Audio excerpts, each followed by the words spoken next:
they're on something that they're not equipped to ride, they're not trained to ride, and it's not legal, street legal, if you will. So incumbent on the parents to be very cognizant of the risks out there.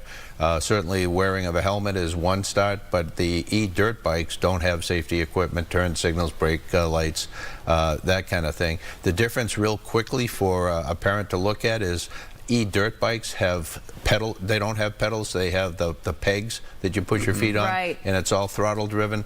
An e-bike will have pedals to be able to help propel the vehicle forward. It's an important difference there. Yeah. All right, Chief McDonald, thank you. Always a pleasure. Thank you. To cover this morning. We appreciate it. Be right back.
Numerous home break-ins continue in the San Fernando Valley despite increased police patrols. You're just talking to LAPD Chief Jim McDonald about this. We have Gigi Gracia joining us now in Studio City with more. Good morning.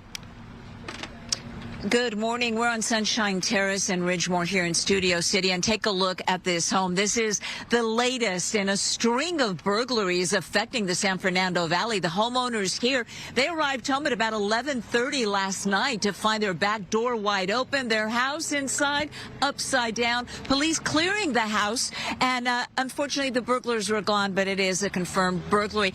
There are also, and I'm going to ask the director to bring it back here live for a minute, because there are also unintentional unintended victims and consequences to this rash of home burglaries that we're seeing here in the San Fernando Valley. Joining me now live, Brian Cooper. He's a contractor, and you're actually working in this Studio City neighborhood, and one of the houses you're remodeling was burglarized, and you're the victim in this case because it was your equipment, and we're talking about tens of thousands of dollars in equipment that was stolen. That's correct. Yeah, we were hit last week on Sunday actually technically Monday about 1 a.m.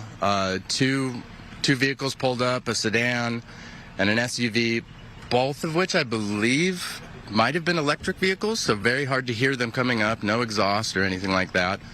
Passed several houses with cameras, lighting and what have you, and just broke into the doors, fleeced us big time. Like I said, about $10,000 worth of tools, and then another 10 grand in damages and products that were stolen. They took everything that was convenient to take, exhaust fans for bathrooms, valve stems out of faucets. It was unbelievable. Now, you lived here in the Valley for about 15 years, and you, as a contractor and as a former resident of the San Fernando Valley, you're telling us that the neighborhoods you're working in are seeing an uptick, and you're seeing it and obviously feeling it also in the pocketbook there. Oh, absolutely. Yeah. I mean, lighting and cameras can only do so much for you. I now live near the outskirts of downtown. Most of the houses there have dogs and animals that make tons of noise, so you don't really hear about many break-ins in these areas. Also, there's multi-families living in one house. I think there's just a lot more eyes on the streets as well, whereas here in the Valley, a lot of these houses are not a lot of people are outside or out front, kind of keeping an eye on the streets. Right. Police have been focusing. We've got some video to show you. Police have been focusing on crimes off the Ventura corridor, especially happening south of the 101 freeway. And the freeway is key in this case because the police believe that these burglars and would-be burglars are using the 101 freeway to get away. We saw several burglaries, attempted burglaries. Even the AT&T building was hit overnight. More copper pipes and plumbing and wiring was stolen. I can imagine as a contractor, that's also a huge concern for you, Brian. Oh, absolutely. The copper was stolen out of my street as well. I'm not too far from the 6th Street Bridge, and just driving around at night, it's amazing how dark the city is now. It really does feel unsafe. You're out there, you're on the streets, you work in different parts. You were talking to me about what the police, their hands are sort of tied because you feel, I believe, that there just aren't enough officers available. Absolutely. There's definitely not enough boots on the ground here. I mean, when I called the police, it took 5 to 6 hours for them to show up because obviously so many houses had been recently hit, and just their hands are tied. There's just not enough patrol around.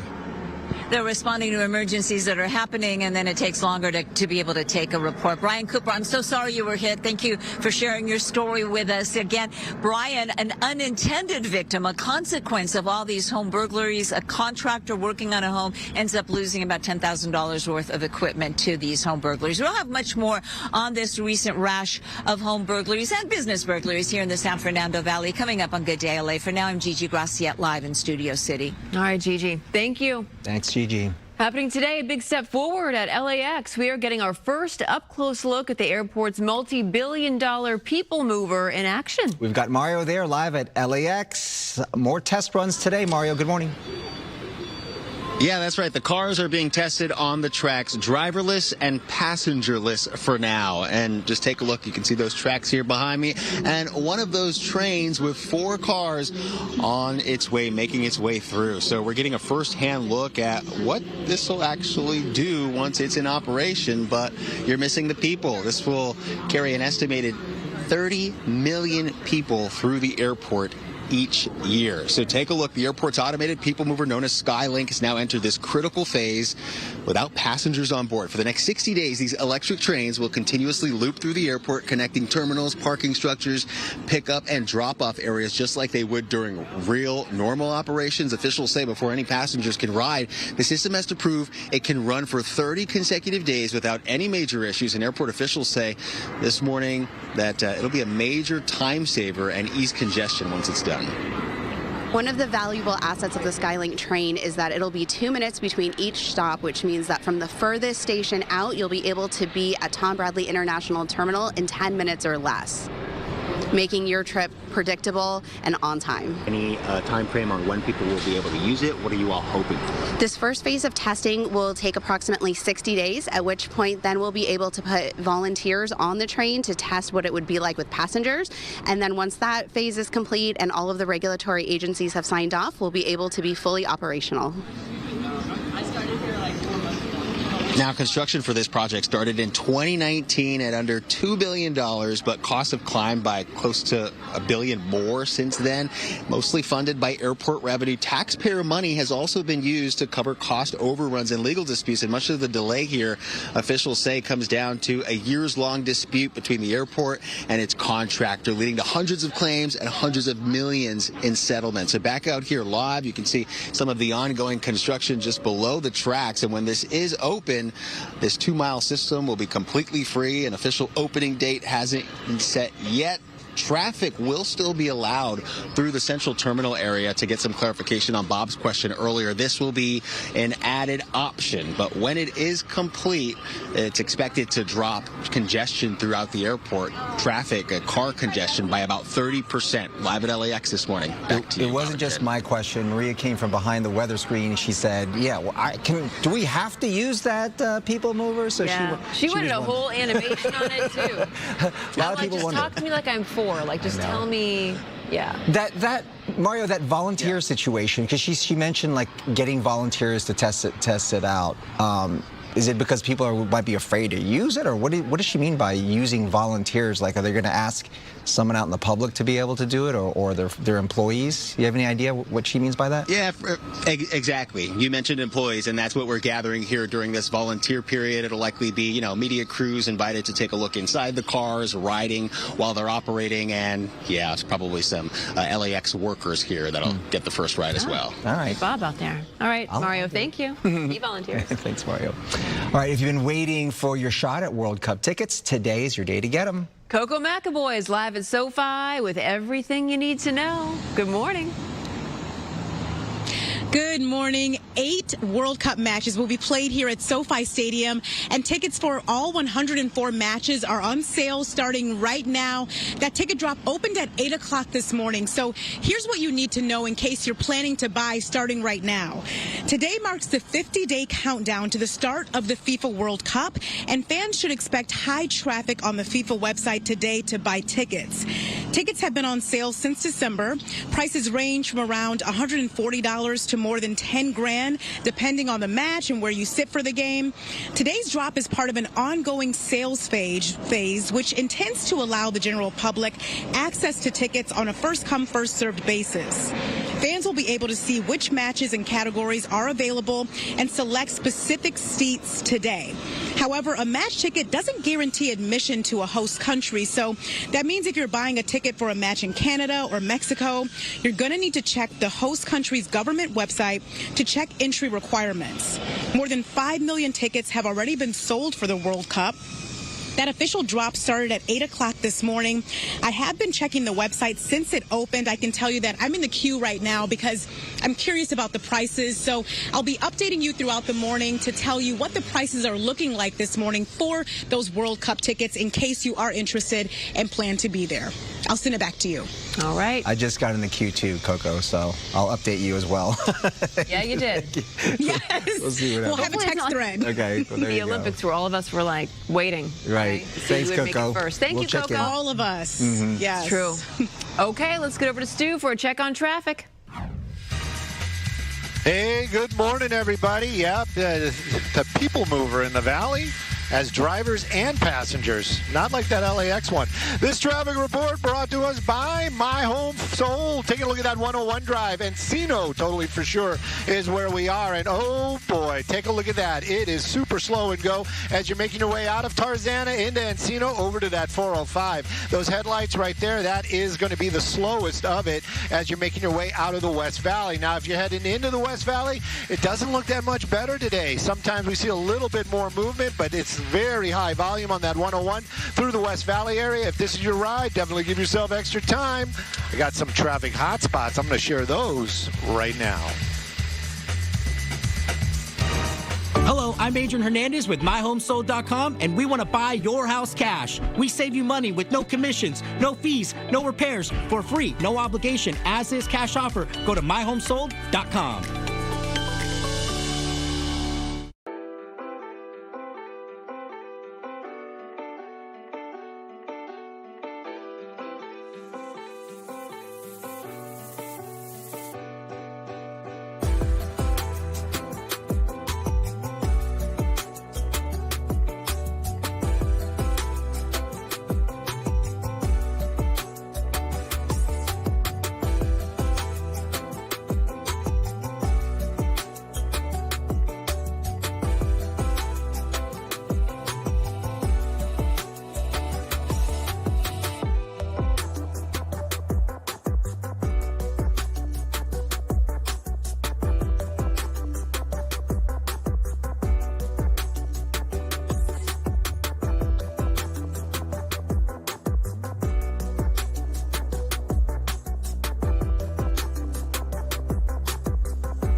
Our top stories this morning, Mexico's president says 2 American CIA agents killed in an automobile accident in her country on Sunday were not authorized to be there, and they may have violated Mexico's national security laws. President Claudia Sheinbaum says a formal reprimand will be sent to the U.S. government. The CIA personnel were working to disable methamphetamine labs operated by a cartel in the Chihuahua region. Nearly 500 alleged MS-13 gang members are set to face a mass trial in El Salvador. They're accused of over 47,000 crimes, including homicide and extortion. Critics, including the UN, argue the trial violates defendants' rights, comes amid a controversial state of emergency aimed at curbing gang violence. Dutch authorities say a priceless ancient golden helmet from Romania has been recovered after it was stolen last year. Look at this. The 2,500-year-old artifact is one of Romania's most iconic national treasures. Thieves stole it in January 2025 while it was on display in a small museum in the Netherlands. 3 men have been arrested. The helmet, along with 2 golden wristbands stolen from the museum, have since been returned. A rare sight captivating visitors at a public garden in Utah. A once-in-a-lifetime agave bloom. Look at this. The towering 18-foot plant resembling a giant asparagus is growing nearly a foot a day. It will bloom for another week to a month before its life cycle ends. A landscaper has nurtured this agave for over a decade. Kind of sad we're going to lose the plant. I see it more as a grand finale. You've grown this plant for a decade or more, and now you're getting this spectacular bloom. I told my niece, she got in town last night, I said, we have to go check this out because I saw it on Facebook, and I've never seen an agave bloom. I have lots of questions. Horticulture experts say depending on the species, agaves take between 10 and 100 years to bloom. My neighbor's agave, just like that. Well, it's growing fast, but I was like, whoa. I mean, it was like, and now They just let it grow? Well, I don't know. I'm like wondering, like, do they eventually just cut it down, or if it's? I mean, do you make tequila out of it? Well, that's where tequila comes from, right? Yeah. But what do you like? What happens to it? Like, does it fall off eventually, or like? Lots of questions. Is it We'll have to bring a flower? horticulturist in here and get the scoop. We have a lot of questions today. It looked very. Bob has a very curious brain. I do. Well, yeah, that's But why, it did look very like I was like, woo. Done this for a long time. What? It looks, you know what? I was like, whoa. Oh, Yeah. I know. It looks just like a giant asparagus. Yes. Exactly what, yes. Humongous. We've got some showers up to the north. Bobby gets us into trouble. He leads us down the roads. The front of it's like this big tip. Yeah. Like an asparagus. Oh my God. Like an asparagus. That's exactly Just like an asparagus. That's what I thought of, you know.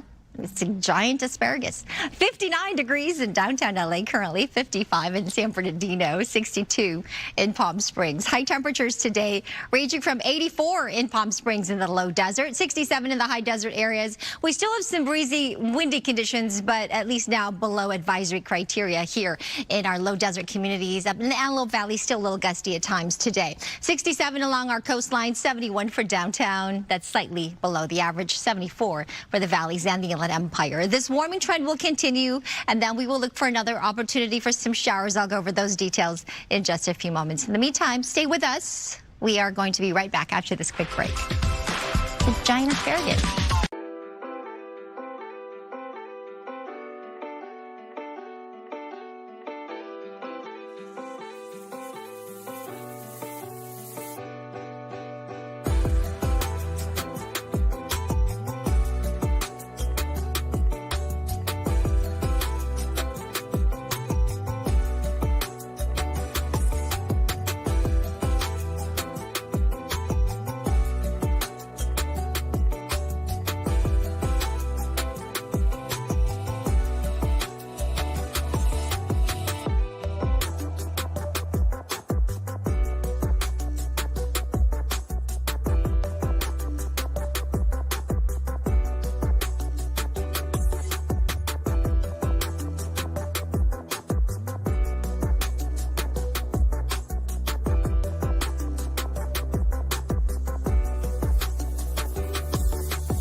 have a look at our little eaglets there. Seriously. Hey, they're hungry. Mama, turn around. They probably ate already. You think they did? Yeah. What's the meal? Is it going to be roadkill? Is it going to be a This fish? is like the bowel movement time. Yeah. I wonder, well, it's got to go somewhere.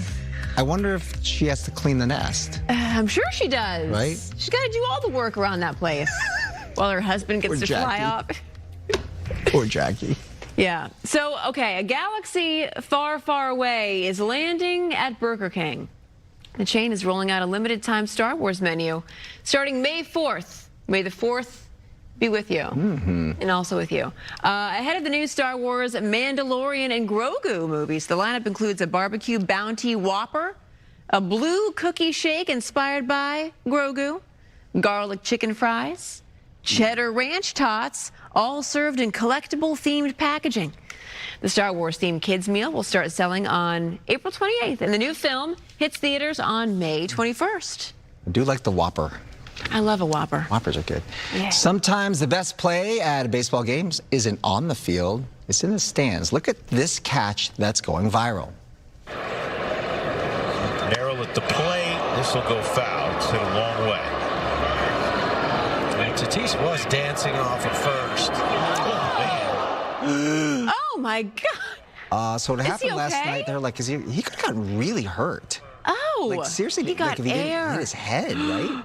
This happened at Coors Field in Denver. The ball took that bounce, and then the fan dives for that catch. He made a one-handed catch, and then he popped up right afterward, appearing to be fine. Oh, my gosh. Yeah.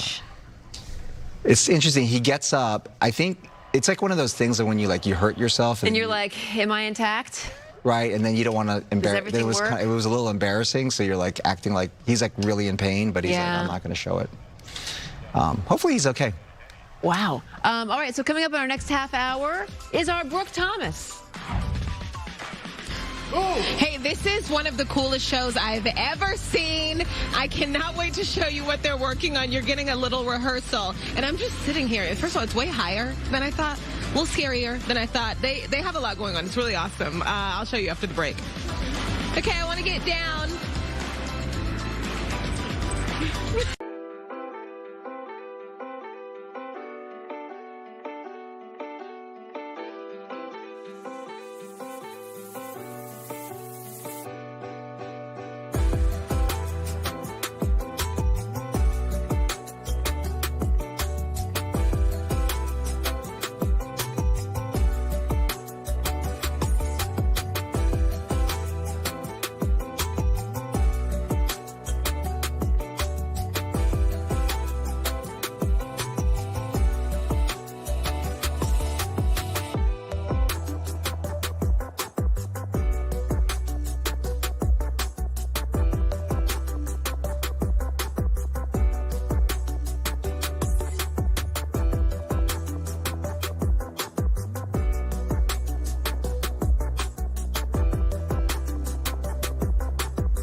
Well, I don't know.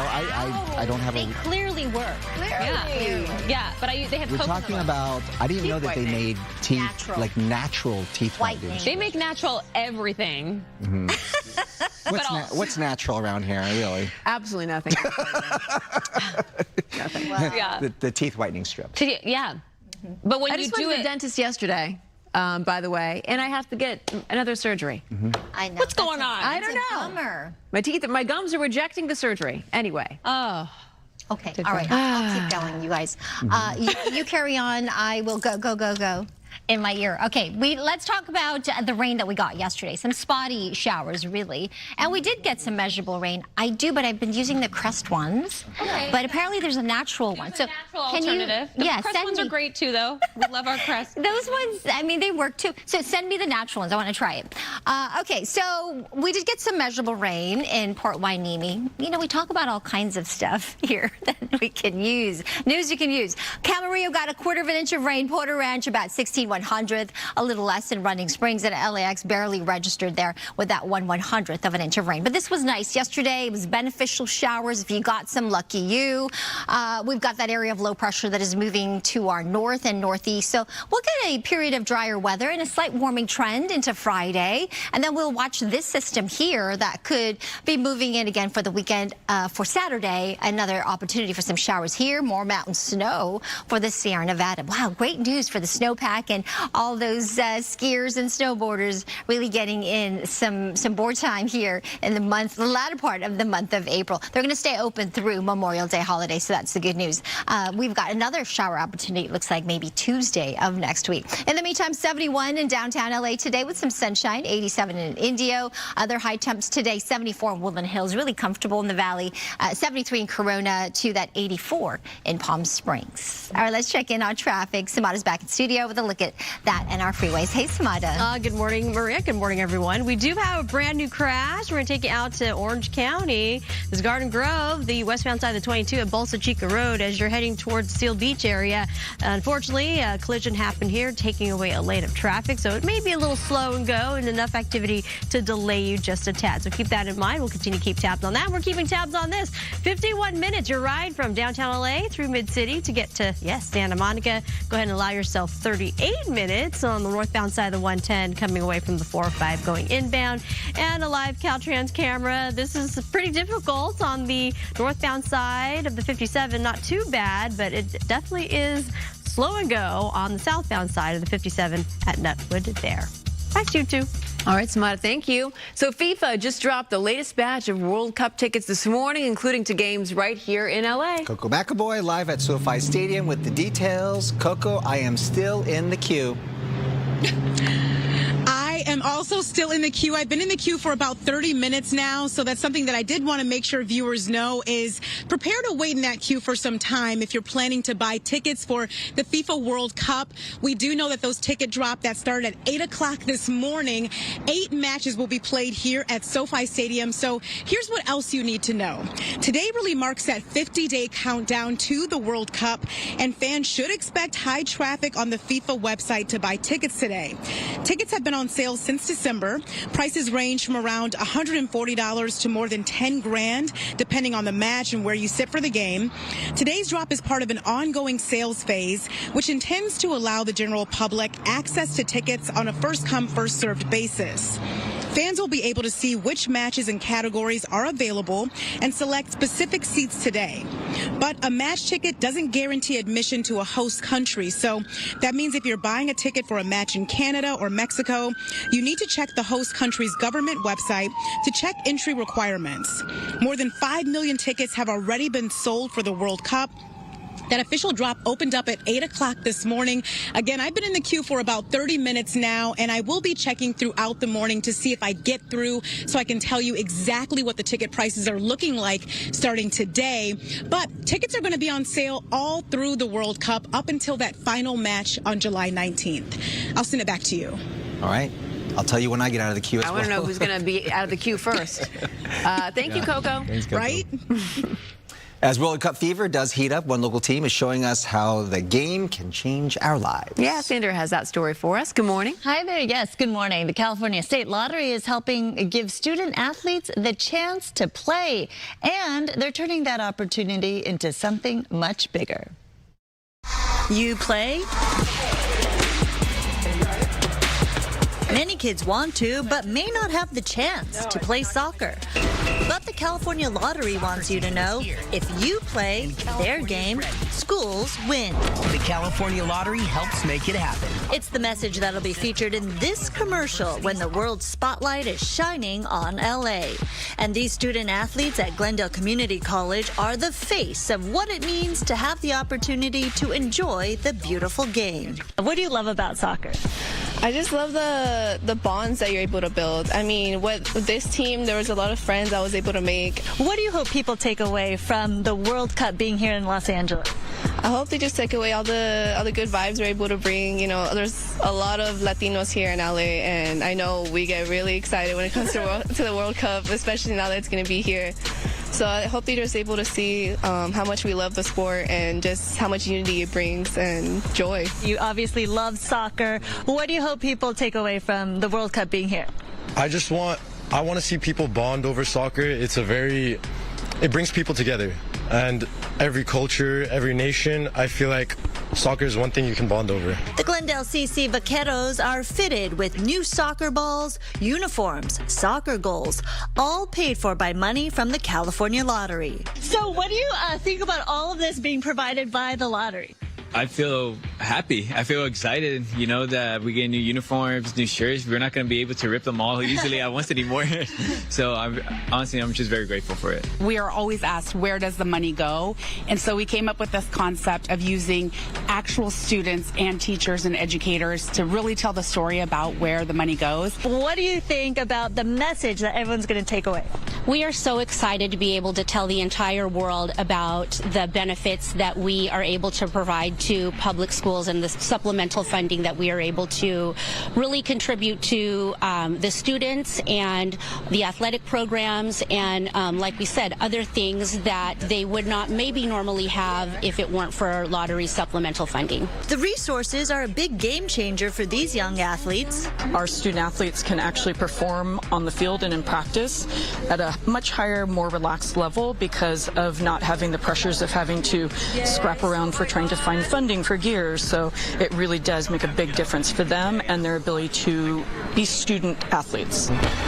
If we don't have something to aim for. And on top of that, to be in a commercial being aired during the world's biggest games, that's like winning the biggest jackpot. Obviously, being featured in the World Cup, I mean, come on, that's some of these kids' greatest dreams, being a part of something like that. And so, not only the lottery, just, you know, it creates dreams when people win the lottery, but obviously it supports dreams too for our student athletes. All right, let's bring it in. What do we say? Vaqueros on me, vaqueros on three. 1, 2, 3, vaqueros! All right, so every time you buy a lottery ticket, it's going towards something much, much bigger. The California Lottery gives $2 billion a year to local schools, but that's only 2% of the entire budget needed for those supplemental programs. We're talking about art programs, sports, STEM, and ECL, to name a few. So that's all the money they normally wouldn't get in funding, but still just a drop in the bucket for the needs of these schools and what students need as well. As you can see, it really goes a long way. Yeah. When all is said and done, you're going to lose your voice. You are cheering and screaming for every World Cup package. You're cheering and screaming. Well, the kids are fired up. 50 days to go. I know. It's going to be here so soon. I know. Super exciting. Yeah. Thank you. All right, they have been on America's Got Talent, and they performed on the Grammys. Yeah, so the group Diavolo has a unique and limited stage show that's happening this weekend. Brooke is live in Lincoln Heights with more on this. You've seen these performers before, right? Yes, I was just about to say, you know, most importantly, they've been on Good Day LA. They are absolutely friends to the show. Jacques here, the creator of all of this. Oh, we want to show you a little bit while we're talking, too, because here's the thing. It's a bit theater. It's a bit circus. It's a bit dance, but you're not supposed to be able to put your finger on what this is. It's just amazing. Tell people what Diavolo presents Escape is. Diavolo present Escape. What is Escape? It is not circus. It is not pure dance. It is not theater. What is it? We don't know. You have to come and see it for you. It is incredible. It's an event. It's an experience. Only 90 people get to see it up close and personal. Escape is about 22 performers coming together. Amazing performers coming together, collaborating, creating together, and the theme is about breaking through, escaping to a place of balance, equilibrium in this crazy world that we live in. Yeah, we live in. Okay, wait. I have to ask you about the set design though, because I saw this kind of transform into a train, and I was like, wait, what? Where did that come from? It's really cool. It's really creative, really detailed. How did you come up with this time around? Well, I work with architect, designers. This train is designed by Adam Davis and engineered by Mike McCloskey and Tina Trefferden. And it is a train that actually reveals a staircase that represents the inside of a train where people meet, people escape, people run away, people get together. This is Escape. And it's a show that there's no show like this, not only in Los Angeles, in California, in United States of America, except here at L'Espace Diavolo. You have to come and see it to experience it for yourself. It's a fun weekend treat. How do you get tickets? You get tickets on going into our website, diavolo.org. We perform every Friday, Saturday, Sunday, and it's for all family, all ages, 6 years old to 200 years old. So amazing. Okay, I'll send things back to you all in the studio with a little lasting. Oh my gosh. Look. This is the Good Day LA preview. Yeah. It's just awesome, though. Even just this kind of small version of it. It's really cool, right? Wow. I pulled a hamstring just looking at that. Yes. That's just wild. Looking. Wow. Yeah. Cool. I like it. Well, hello, Amanda. That is a workout. It sure is. Yeah. It's not like the Pilates that we do. No. Yesterday, I yeah. Me too. Yeah. What's that? It was an ab day for me. Oh, it was an ab day? Yeah. Okay. It was arms. Do you ever do the rollbacks? Yeah. Oh, those were your arms. I thought you were imitating the legs moving. Oh, yeah, the leg circles. We do that too. Okay. Yeah. Hey, anybody watching us this morning do Pilates? Let us know, because Jen and I agree to disagree. She goes I do reformer Pilates. You do I do the Legree method, yeah. That's like playing Twister with Pilates. Good morning to you. Entertainment sponsored by Yamava Resort and Casino. Jen, I'm tapping you in for this one because I know you've been following this closely as well. It's been quite the year for the Mormon wives. Sure has. And their lives have been anything but secret, especially with what has been happening with the latest Bachelorette drama with Taylor Frankie Paul, or as you like to call her. Too many first names. Taylor Frankie Paul Anderson. Thomas Anderson. Pick one. Pick one. It looks like production, though, will resume on the show. On The Bachelorette? Now with the husbands. The group is important to me. Being divorced and taking care of 2 kids would be kind of tough, so you make the decision. It feels like they're stuck in another era, and it's starting to tear the group apart. So Hulu has confirmed that The Secret Lives of Mormon Wives will resume production on season 5. Well, there's a lot of Ives. Even after the fallout with Taylor Frankie Paul's domestic assault allegations. Season 4 premiered days ago on Hulu, but it's not clear on how much Taylor Frankie Paul will be involved. Of course, after the latest season of The Bachelorette was shelved. Will she return with the rest of the women? Will The Bachelorette come off the shelf? At this time, it is not made clear or confirmed. Well, Hulu and Disney are both all in the family. Yep. So you're talking about bringing back the Hulu series. It's only a matter of time before Disney mayhaps resurrects the lost season of The Bachelorette. I mean, every show needs like a villain, right? Or yeah, but this is or a villain redemption story or something like that. It's a different kind of villain. It's a layered story because now we're getting it's a domestic violence laden villain. Parts. Yeah. All right, well, from one Hulu show to another, we're getting some casting news for season 3 of Paradise. Juliana Margulies, baby. Oh. According to Deadline, the Emmy winner is going to be joining the cast of Paradise. Now, you know her from ER, The Morning Show, and The Good Wife. Season 2 of Paradise recently had its finale, and the hit series stars Sterling K. Brown, James Marsden, our friend Thomas Doherty, Julianne Nicholson, DV Doherty, and our other friend Sarah Shahi. No word on who Juliana will play.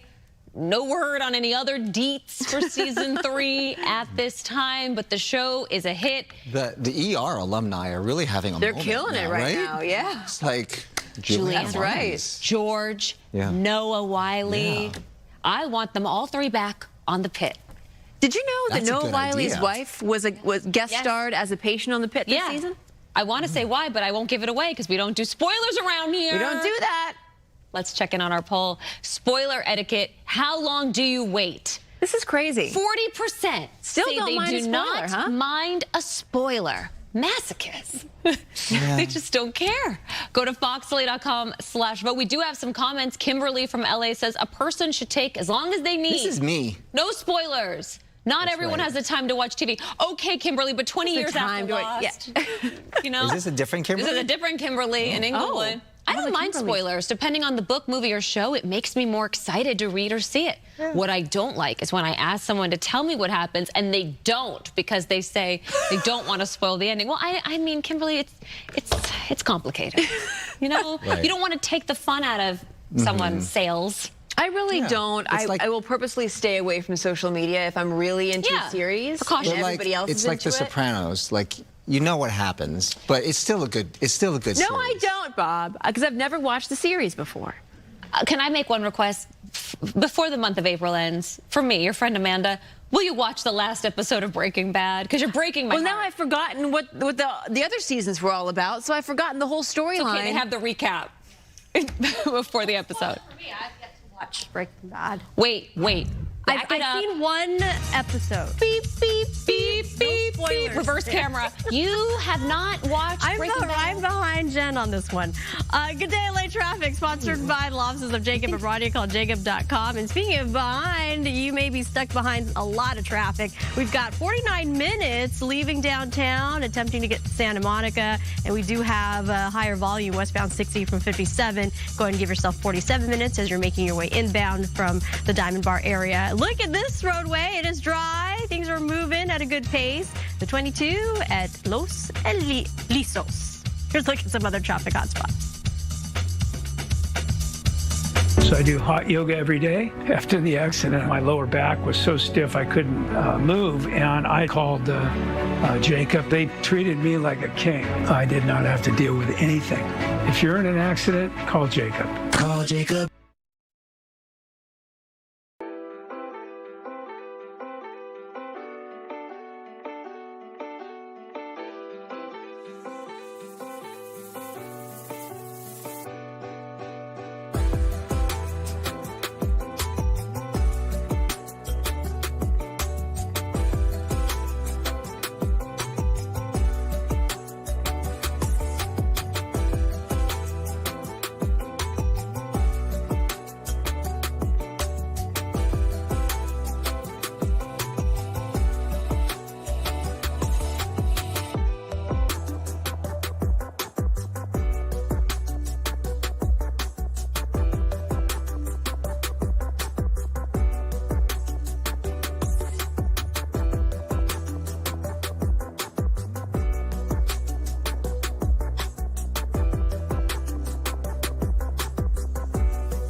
And this weather is sponsored by the law offices of Larry H. Parker. A beautiful shot to show you here of LAX. Is that the People Mover?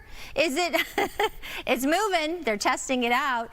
We've got some great weather on tap today behind that system that brought us some spotty showers yesterday. So we've got a beautiful Earth Day forecast. We're drying out. Temperatures will warm up a little bit, but it will still be slightly below the average. Still some breezy conditions, especially over the mountains of the deserts. Next opportunity for rain, perhaps this weekend. This area of low pressure will continue to move away from us, and then we're watching another one in the Pacific, which will bring in a chance for some light showers again as we get into Saturday. In the meantime, 2 to 4 foot sets rolling in surf height wise Ventura County, LA beaches. A little smaller for Orange County, San Diego, 1 to 3 plus. Temperatures on that sand in the mid to upper 60s, but plenty of sunshine, so that's good if you're headed there. Saturday, we're going to bring those temperatures back down to the 60s with that 20% chance for some precipitation. Downtown LA, 71 today, warming up to the mid 70s for tomorrow and Friday, and then back down to the 60s on Saturday with that opportunity for rain. The better part of the weekend looking at some showery conditions, very light, and then perhaps another opportunity next week, Tuesday. We'll wait and see if that actually materializes. That's the long-range computer models. I'll keep you posted as we get closer. In the meantime, mountains beautiful today. 54 in Big Bear, high desert areas 67, some breezes, but I think those advisories will or have expired. Saturday, 10% chance for some showers, and out towards the Coachella Valley, if you're headed there for Stagecoach this coming weekend, it does look good with temperatures a little cooler, but still lots of sunshine by Sunday with those temperatures near 80 degrees. Back to you. Thank you, Maria. Well, today is Earth Day. Perfect time to switch out some everyday items with brands that are eco-friendly. That's right. Give it a try. That's why Mona Shaw is here. She has some easy swaps from companies that will help us reduce our carbon footprint. It is so important. Absolutely. Especially with like the microplastics talk floating around. Yep. So we're starting off with Earth Dog. And this is a completely sustainable dog collar. And it was created by a couple who were just fostering dogs and were creating these collars. And they're made out of hemp. And hemp is completely comfortable for the dog. This is washable. They also make custom patches and dog tags. On it. Yeah, that's a custom patch that they put on there, but they come in all sorts of sizes and colors. And just a great, easy, simple swap for your dog. Very easy. Now this I am so excited about. Are these cleaning products? And this is Blue Land. Yes, this is cleaning products. And their slogan is all about refilling versus recycling. Is the new recycling, they say. You keep one bottle and you just refill, right? Yes, so this is your forever bottle. Okay. And this is a multi-surface cleaner, and all you do is you just fill it with water and you add a tablet. And then no kidding. Yep. And so that's the cleaning solution right there? I broke up the tablet, but it will, once you're through with this, you can just put another tablet and refill it with water. How long does it take to dissolve? So it's just a couple of minutes. That's it. It's already happening. These this morning, and you can see it's already starting to fizz. Yeah, so you'll see the reaction. All surfaces? This is a multi-surface cleaner. This is glass and mirror bathroom, and these are foaming hand soaps. Same idea. You fill it with water, drop a tablet in. Well, it smells good too. Yes, they have. I think it smells great. They have lavender and eucalyptus. Yeah, look at that. This is a lemon. Good. Really good. And they have dishwasher tablets, laundry detergent. I mean, you can just do a complete overhaul of your entire cleaning program. It makes it easier too. You don't have to keep on buying new stuff. And that's the thing. How many bottles do we go through? That's true. That's true. Right. And speaking of going through things, this is sea bags, and they're made with recycled sails. Pretty cool. And they're handmade in Portland, Maine. Yes. And look how cute they are. Look at that. So they Now, what do you use these for? So these are this is a bucket bag. This is a toiletry bag. Then you have a little fanny pack over there. Wow. So cool. But yeah, you can use this for shopping. You can use this for trips to the beach. I mean, they're so fun and practical, but the way lightweight. Totally lightweight, because they're completely made out of sails. And so far, this company has repurposed 1.5 million pounds of sails. I like the inside ones too. It has all the little pockets little and stuff pockets. like Can you that. imagine Funny things on your yacht? They've done a really great job. Now, Flufa, we were talking about this earlier. So Flufa starts off, it's a completely plant fiber-based loofah. And when you hydrate it, it actually expands. And this is what you'll be using on your body. It's fully compostable and it has no plastics in it. So all those little loofahs you've been using over the years to clean your body and your dishes actually are sitting in a landfill somewhere. How is it when it lathers up? This is actually really surprisingly great to use. It gets soapy and foamy? Yes. I haven't used it on dishes yet, but I've used the ones on the body. Yeah. It is amazing. Wow. And I love that it's compostable. Yeah, and this is that's a very great. simple, small switch you can make because it's something we use every single day. Yeah. And then, of course, speaking of using every single day, if you have babies, diaper. These are bamboo-based diapers. Wow. Yes, feel this. It's so soft. Yes, it's zero microplastics. What I didn't know is that regular diapers have 75% plastic. Up to 75% plastic. Oh, God, I don't want to touch a diaper which again. Is terrible for your baby. Terrible. You're wondering about these black ones. Yeah. And you mentioned that they look like, yes, charcoal. Like Calvin Klein's like for your baby. Kids are starting young. Fashionable and functional. They actually absorb a lot of the moisture and odor. So your baby, those who are sensitive to rashes, this is really helpful for them. And fashionable too, because it's like fashionable. they're not wearing tidy whities. They got like the real. Exactly. And last but not least, we have Lalo. Lalo is a stainless steel cookware. This is actually a brand new line that just came out. You can get it at Target right now. And what I love about it is it's all non-toxic stainless steel for kids. And then this is all FDA safe silicone. So you can take the silicone off of it, throw it in the dishwasher or wash it by hand. The plates and bowls, they actually have suction on the bottom. So they are sticking. That is sticking. Yes. So no more plates falling on the ground at home. Can we hold up? And you can take this with you to go, too, to restaurants. Yes. That's great. Yeah, I love it. And a little snack for your kids with lids. I mean, this is, great ideas. I love. Thank you so much. Where do you find all this stuff? Be right back. I know. There's so much good stuff. I know. Truly. Favorite. These bags are. Yeah, they're pretty cool. And they're cute with the little lobster. They're all nautical.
morning. Welcome to 9 a.m. on this Wednesday morning. I'm Roxy Carpadian. And I'm Sandra Enda. Thanks for joining us.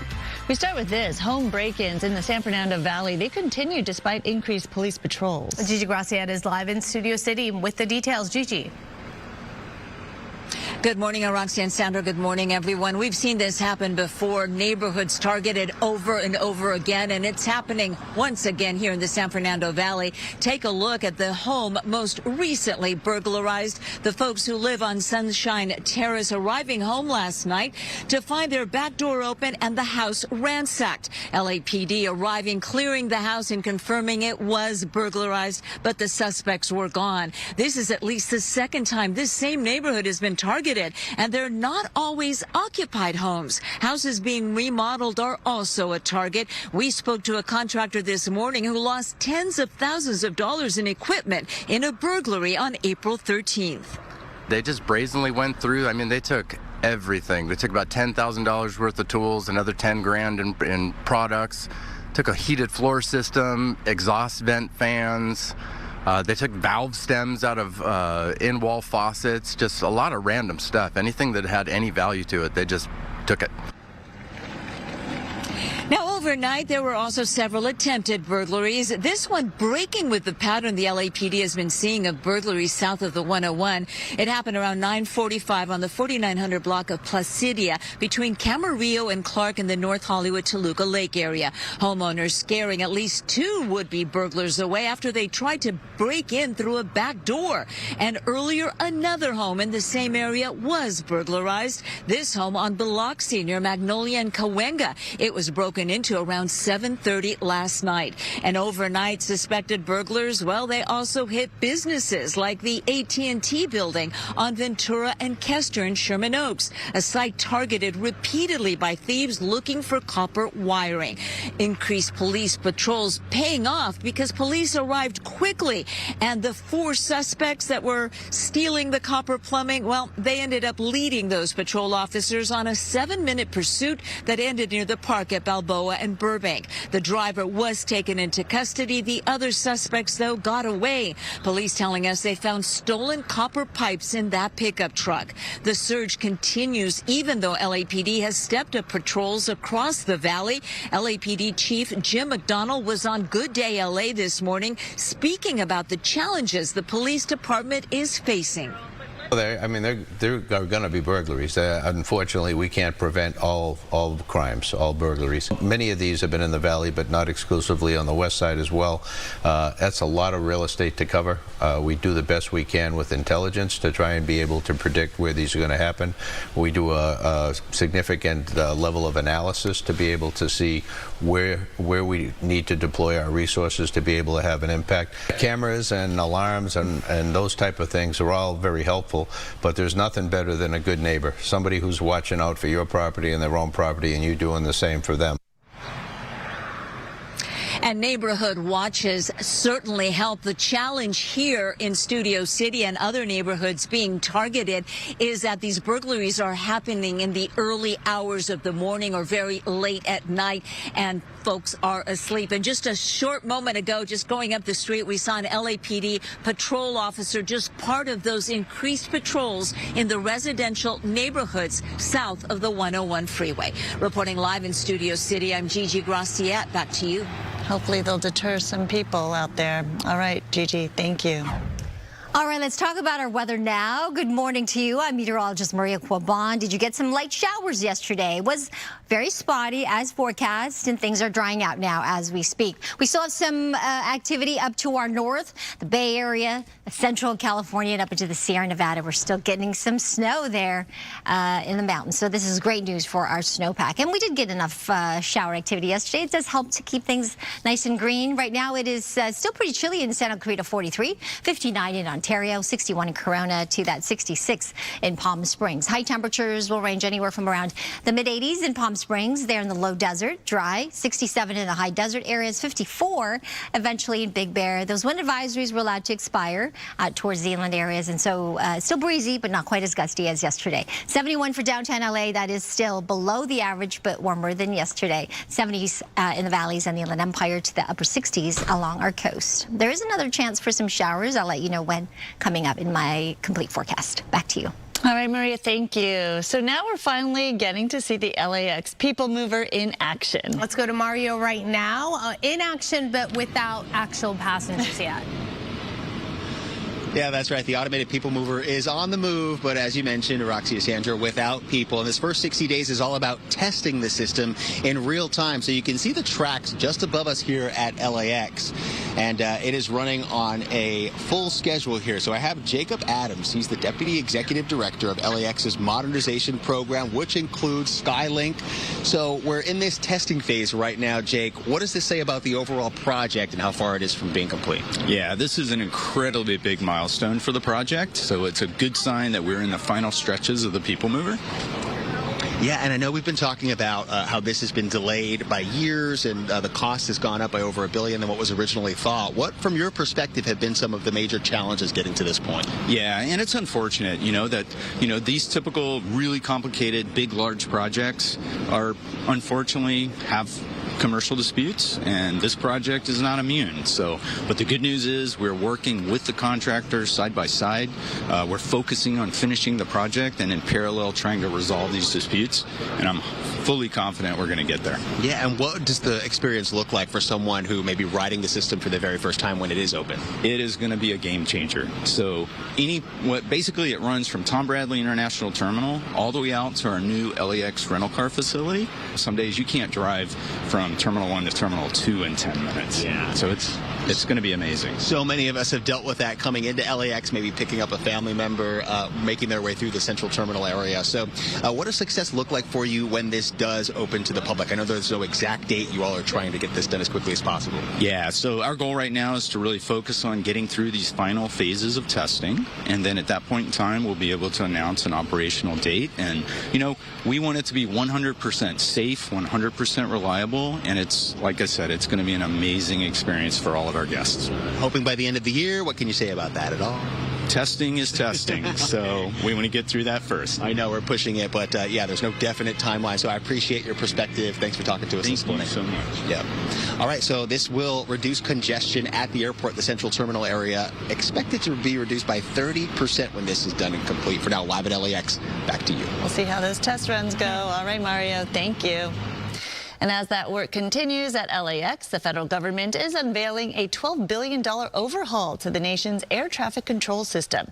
The new system integrates more AI into air traffic control, including new software to spot traffic conflicts hours before they happen. Transportation Secretary Sean Duffy says the project will start at 4,600 airports. These upgrades are going to make travel more seamless. We're going to make our skies safer. We're going to unleash the next wave of innovation. Our people deserve the most technologically advanced air traffic control system, and that's what we are going to deliver for the American people. Duffy says the updates will be completed by 2028. The FAA is also pushing to hire more air traffic controllers. A new store in San Francisco putting AI to the test at Andon Market on Union Street. Human employees stock the shelves, but an AI agent named Luna handles everything else: scheduling, hiring, ordering, and even managing the store's finances. The owners have committed to a 3-year lease and gave Luna access to a $100,000 budget. We want to put demonstrations like this out in the public to raise these questions and to start a discussion of what is the future we want. How does that look? Luna successfully got the store up and running, designed the logo, and hiring contractors. However, there has been some challenges, including ordering mistakes and a scheduling error that caused the store to close for the last 3 days. See? It's not perfect. That's right. All right, a close call for a woman in Florida. She was charging an electric wheelchair when suddenly this happened.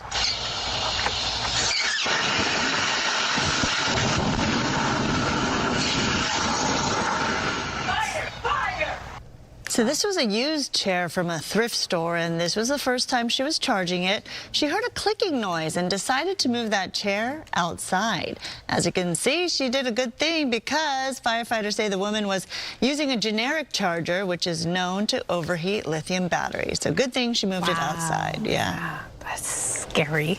All right, let's send it over to Maria, talk about the roads out there. Good morning. Good morning to you. The roads are dry. That's the good news. Good Day LA Traffic is brought to you by DTLA Law Group Accident and Injury Attorneys. As we zoom into one of our live traffic cameras here, this is the East 91 at Harbor, and both sides, actually, east and west sides of this 91. Moving quite nicely at this hour. Drive times in and out of downtown LA. It's pretty typical for this time of the morning. Coming out of downtown on that west 10 between the 5 to the 405 towards Santa Monica, it's about 37 minutes. On that north 110 between the 405 to the 10, 26 minutes. And on that west 60 between the 57 to the 5, nice and slow, 41 minutes there. Here's a look at some of the other traffic hotspots. This broadcast is locally sponsored by DTLA Law Group, Auto Accident and Injury Attorneys. Have an injury? Text Injury Help to 40222 or visit us online at calldowntown.com. Message and data rates and usage may apply.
The music world is mourning the death of rock star Dave Mason. He was just 18 years old when he formed the band Traffic, best known for that iconic hit, Feeling Alright. Mason later went on to become a solo artist, and Traffic was inducted into the Rock and Roll Hall of Fame in 2004. Mason was 79 years old. Love that song. Yeah, it's a good one. Good morning, ladies. Hi. All right, let's jump on into some more entertainment, sponsored by Yamava Resort and Casino. And what's up, Dax? Who is that? Bugs Bunny. Wow. I'm going yeah. No idea what that was. What? The carrot, man. What's up, Doc? You don't know? Well, yeah, of course. Just not the way you did it. What about, I thought I saw a putty cat. I did. Sick burn? Yosemite Sam, right? No, neither of you. Our producer, I have no idea what he... Okay. Who's feeling a little loony besides me? Loony Toony. Loony Toony. Thank you for tuning in with us today. Thanks to Coyote versus Acme, we all can be a little loony. Have you been horribly injured by a product made by the Acme Corporation? It's not your fault. There's probably someone to blame. The name of the case is Coyote versus Acme. Wile E. Coyote. He is reckless. Ooh, John Cena, Will Forte, getting our first look at Coyote versus Acme. It's the comedy who survived the Warner Brothers acts of 2023. Yup. Some of our favorite cartoon stars are coming to the big screen, like Sylvester, Tweety Bird, and Coyote, of course. Now, Warner Brothers had actually planned to scrap the completed movie as part of a $115 million write-off, but social media uproar helped save the project, which Ketchup Entertainment acquired for distribution, and it will be in theaters August 28th. Oh my goodness. Theaters, yeah. Wow. Mm-hmm. Okay. So it's the power of social media. Did you guys go see Space Jam in the theaters like I did? No. Remember the basketball movie with Michael Jordan? Of course. And I remember Lola Bunny and Bugs Bunny. And so it's cool to see our nostalgic friends back on the big screen. Do you remember it was like Saturday morning cartoons were like all the rage? Totally. It's not like that anymore. What's up, Doc? I thought I saw a putty cat. I did. I'm still feeling loony. I'm also feeling earthy, like my Earth Day dress. That's perfect, actually. Thank you. Well, today is Earth Day, and if you like your eco-consciousness with the side of comedy, boy, oh boy, do we have a show for you, thanks to Zack Galifanakis. What are those, cameras? Okay, what do you want to talk about? If I were to offer a remedy to the human condition, it would be a garden. Yeah. Or acid. A new 6-part series with the man who made us laugh in The Hangover and Between Two Ferns is back with a perfect show to watch on Earth Day. This is a gardening show now on Netflix. I mean, if anyone could make me watch a gardening show, it is Zack Galifanakis, because his dry delivery is just pretty iconic. I mean, he's talking to a corn on the cob. But do you think you ladies have a green thumb? Yes. Oh, you do? Well, my grandfather was a gardener as a profession, because a lot of Japanese immigrants were. So he gave me all his gardening tools. I like to clean the garden and not necessarily build. My husband does that part. Yeah. Plant, you know. Same. But yeah, I like to cut down stuff. Really? Get Do your you ever mow aggression the out. lawn? No, we don't have a lawn. Okay. But my husband would do that. He would do that, yeah. Yeah, I've bought my fair share of fiddle leaf plants, so if anyone has good tips on keeping the fiddle alive. I kill everything.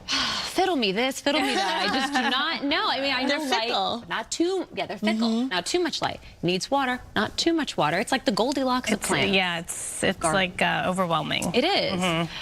Speaking of overwhelming, we got an overwhelming response. Actually say, hey, I don't mind a spoiler. What's it like? Go to foxla.com/vote. In second place, it's no wait. So it's all's fair in love and spoilers. I feel like it's fair if like the season's over and a new one's going to begin. There's just so much content out there. It's hard to keep up with everything. Yeah, I mean, Sandra, you don't mind that we spoil half of what's out there, No, right? because I usually will never watch it. She's not going to get to it anyway. I know. My list is too long already. But I will eventually. You will. That's true. You actually get mad. You don't want a spoiler. No. Yeah, you get a little upset about it. All right, we'll be right back.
And welcome back to you. I'm meteorologist Maria Quaban. Good day, LA. Weather is sponsored by Pechanga Resort Casinos. Looking at this live shot here of our Mount Wilson camera, just a few puffy clouds, white clouds, but mainly sunshine, and we are enjoying it. A little bit of rain yesterday. Did get that measurable rain in Port Hueneme, almost half an inch, 4/10 of an inch of rain there. Very nice. As forecast, Camarillo about 1/4 of an inch, Porter Ranch 16/100th, less in Running Springs, and at LAX just a tiny bit with that 1/100th of an inch of rain. Well, most of that rain is to our north.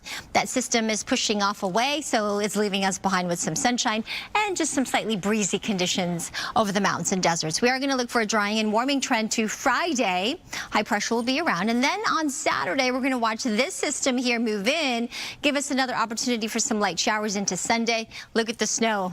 Again, expected in the Sierra Nevada. Mammoth just going off right now with another round of great skiing and snowboarding conditions. Another shower chance perhaps next week, Tuesday. So we're getting kind of an active, semi-active end of April type of weather. Very nice showers though. Beneficial rain that we got yesterday for us. It's going to be around 71 in downtown LA today, and everything looks nice and green still, so that's good. Partly cloudy skies in Ontario until later this afternoon. We should get up to around 70 degrees. Thousand Oaks and Ventura, a little more sunshine. Mostly sunny as we get into the 2 p.m. hour with those temperatures in the upper 60s. I'll send it back to you. All right, Maria, thank you.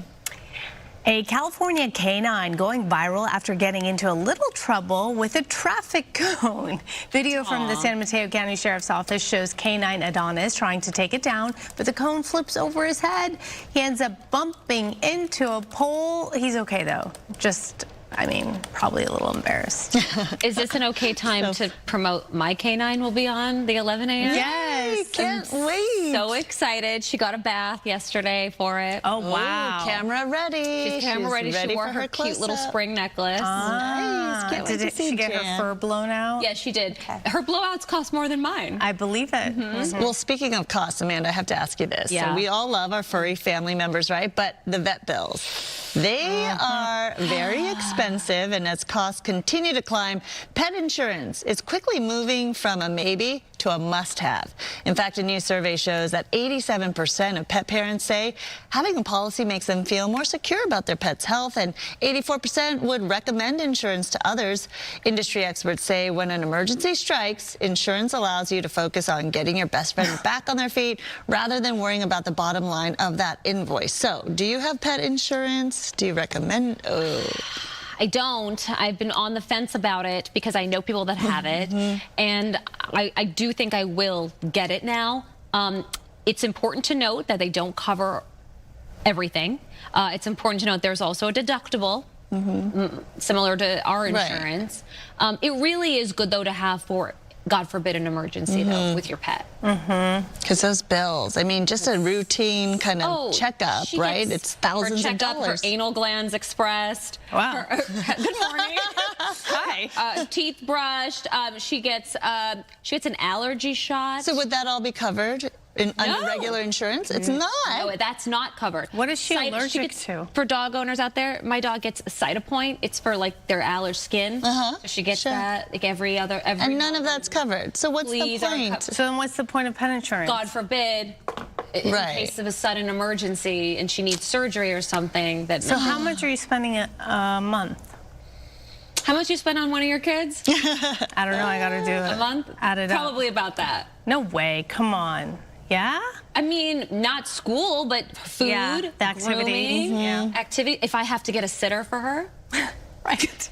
How much does a dog sitter cost an hour? So it's about $25 to $40. Okay, so wow. Unless you just do the day rate. Right. Wow. Yeah. I have 3 on lock. My neighbor does it for free, but we get her a little gift. And we have a little exchange where I watch her dog, she watches my dog. Nothing is free, my friend. But nothing's free. We always give each other little gifts. Yeah. Wow, okay. Very good arrangement. Yeah. I wish you could do that with kids. Do you? Oh, I know. No. I should bake you banana bread. Watch my child.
Welcome to it. Hi, guys. Hi. How's it going? Hello, good.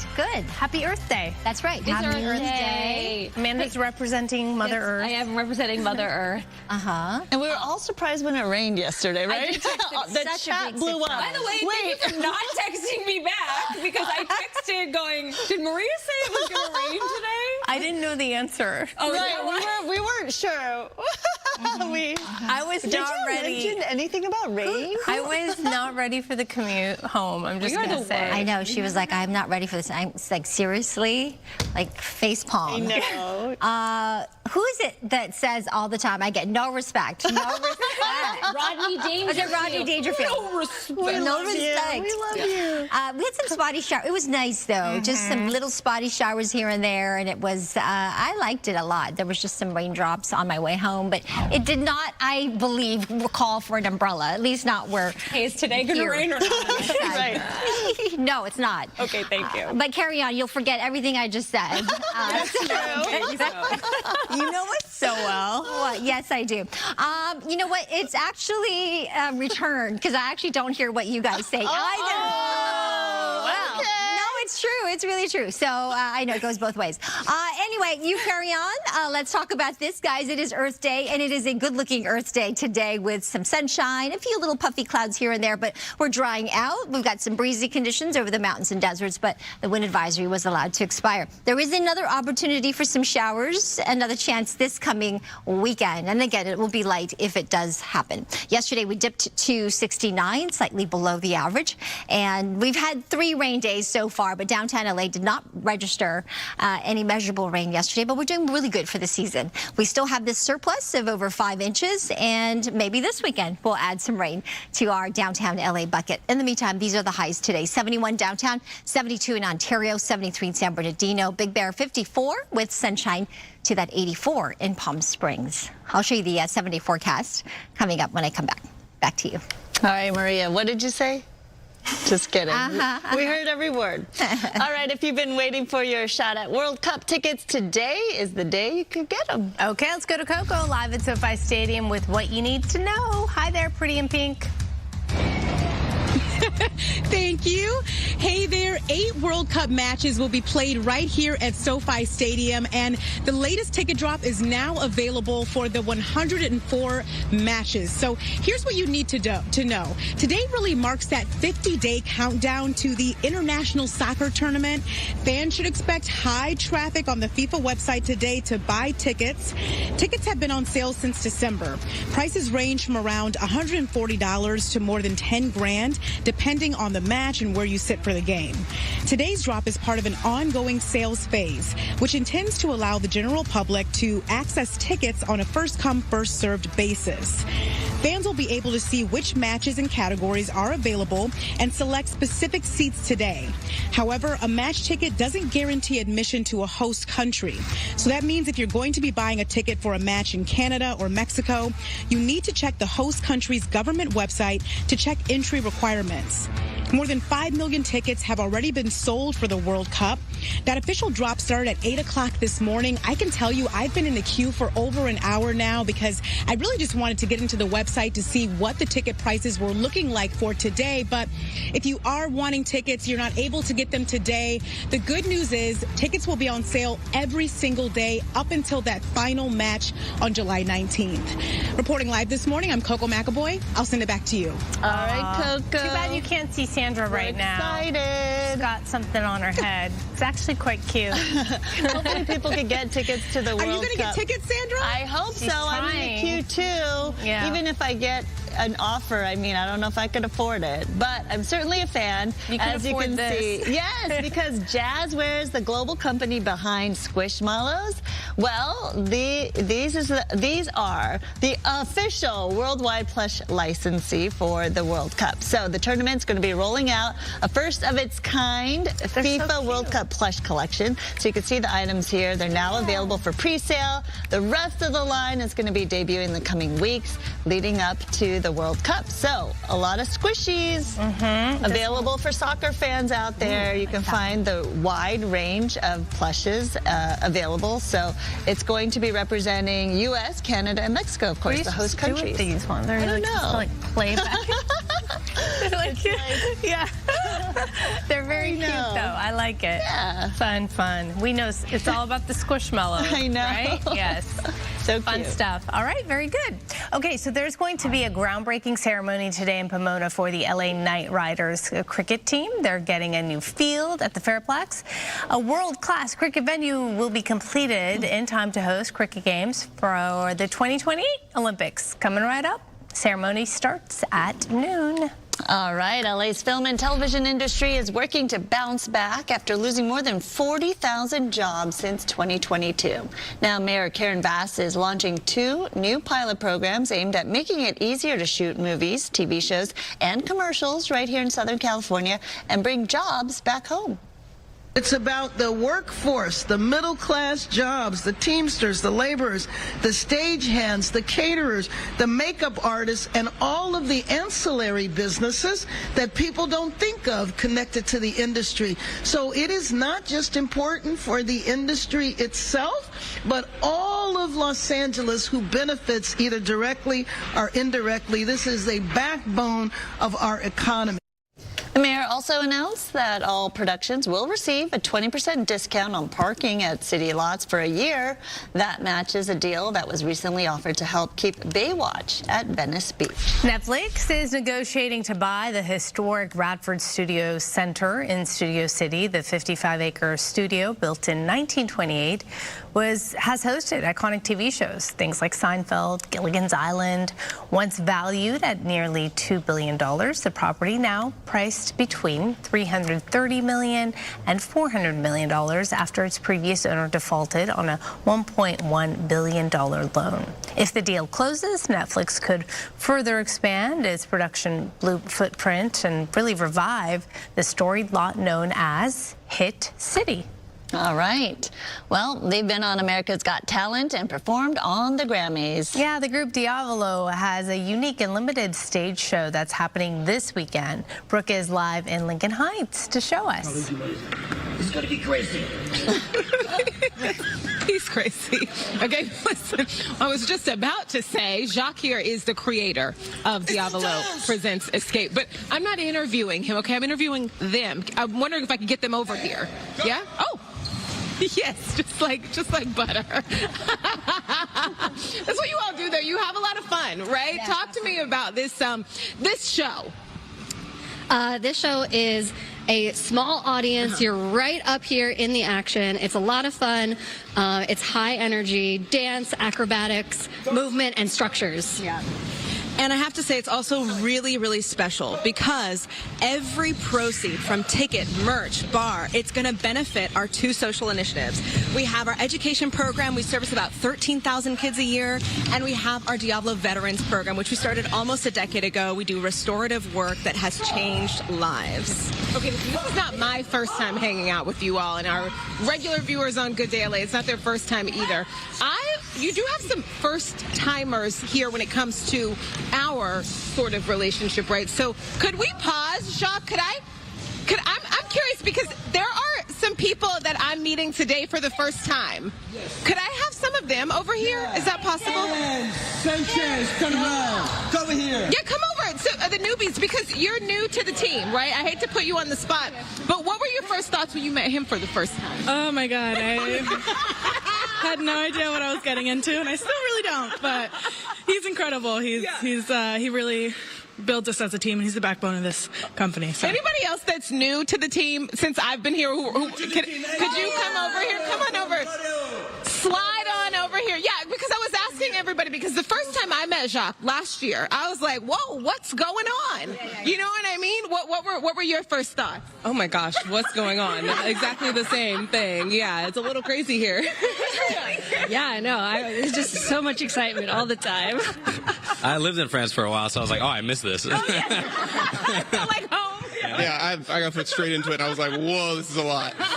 But it's really fun, I imagine, to be a part of this team, right? Oh, yeah. Yeah. Oh, yeah, absolutely. Mm-hmm, for sure. A lot of fun. You guys are out of breath, I know, because it's a lot of work up there. I just get up there and sit quietly, and I'm exhausted. It's mentally draining because the show is so interactive. There's so much going on. Listen, you should come and watch this. They perform Fridays, Saturdays, Sundays. Okay, let me get out of the way so I can send them off a little bit. But if you want to come to the show, you just go to diavolo.org. It's awesome. There's always a lot going on. Yeah. Okay, back to you. Yeah, I want to go down that slide. Me too. I want to do little I tried to get Carlos to go down the slide. He wouldn't go for it. We tried really hard. He's no fun. Right? Exactly. Yeah. Exactly. Oh my God. Oh, I don't know. Going up it might be fun too. Yeah, you run up, slide down. Look at that. It's so cool. Very nice. They make it look easy though, because they're pros. All right, Brooke, thank you. Now, on this Earth Day, the city of Los Angeles is encouraging everyone to leave their car at home and ride the LA Metro system for free. It applies to bus, rail, bike share, and Metro Micro from now until 3 tomorrow morning. Bus fare boxes will be deactivated, and all train station fare gates will be open to enable passengers to easily use public transit for getting around. You can also get free rides today in Riverside and Orange counties. Studies show a growing number of young people are not all that interested in drinking alcohol. Okay, some call it sober curious. It's a movement now. Gary Baumgarten has the story. A night out at the bar may no longer be the norm, with more and more young people becoming sober curious. It's not an all or nothing thing as opposed to someone who's going through the sobriety journey. It's someone who's determining, does it matter currently? It's all due in part to a growing movement among members of Generation Z, which has many crafting new attitudes about alcohol. Alcohol is no longer the default. According to Benjamin Montemayor, public health professor at Texas A&M University, untapped internet access has provided Gen Z with more data about the downsides of drinking as well as healthier activities. This generation is the first generation to essentially grow up with technology. It's exposing people to lifestyles that don't revolve around alcohol. Experts also say social media trends centered around wellness and greater access to family medical history is contributing to Gen Z members being more mindful about their health. Gen Z is more intentional with determining what they do with their day-to-day lifestyle. They're more intentional with their sleep, their overall well-being, and they're making decisions based on those. And for folks trying to strike a balance, Montemayor says this push can come with several perks, from a lower risk of alcohol use disorder to improved sleep, better physical health, and more. When you're hungover, you're absent more from things like work, school, just day-to-day functioning of being there for family, being there to do important things that you might not be able to because you're physically sick. Gary Baumgarten, Fox News. Okay, well, in this case, alcohol may be likely involved in the video we're about to show you. Watch this fan at WrestleMania who might have been imitating something he saw. Oh my God. In the ring. Yeah, he fell face first over another fan in the front row. A complete somersault. Let's watch it again. Let me watch it again. Ow! Perhaps he got a little carried away at the bar. Who knows? Likely wound up getting carried away by security. Yeah. All right. Well, sometimes the best play at a baseball game isn't on the field. It's in the stands, like this one going viral. Narrow at the plate. This will go foul. It's hit a long way. And Tatis was dancing off at first. Oh, man. What a catch. Oh, my. Wow. This happened last night at Coors Field in Denver. The big bounce right there from the ball. The fan dove backwards, flying over a few rows to make the one-handed catch. But he popped right up, seemed to be okay, was happy, and went home with a well-earned souvenir. Look at that. No glove needed. Oh, my gosh. Barehanded, one-handed catch. You know what? I know that hurt, but it's so excited, so much adrenaline, not feeling any pain until later. Like, truly we'll feel that later. Next day, right? Wow. Yeah. Unbelievable. Ouch, no way he didn't get hurt. All right, we'll be right back.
a happy Earth Day to you. What a beautiful Earth Day it is indeed. We got that storm yesterday. It was a weak one.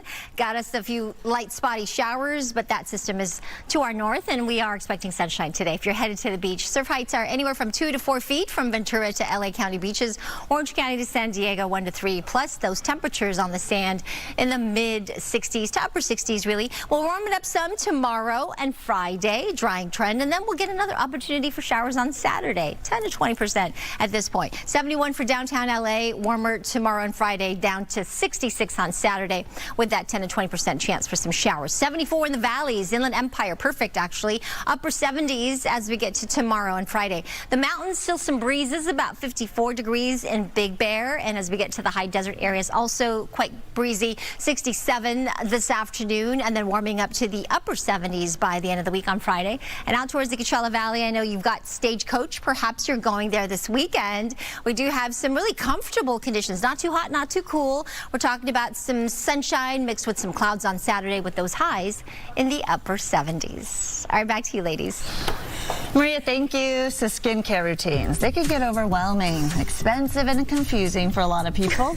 So today we are cutting through the noise and showing you exactly what works. We are, and Amanda's here too, by the way.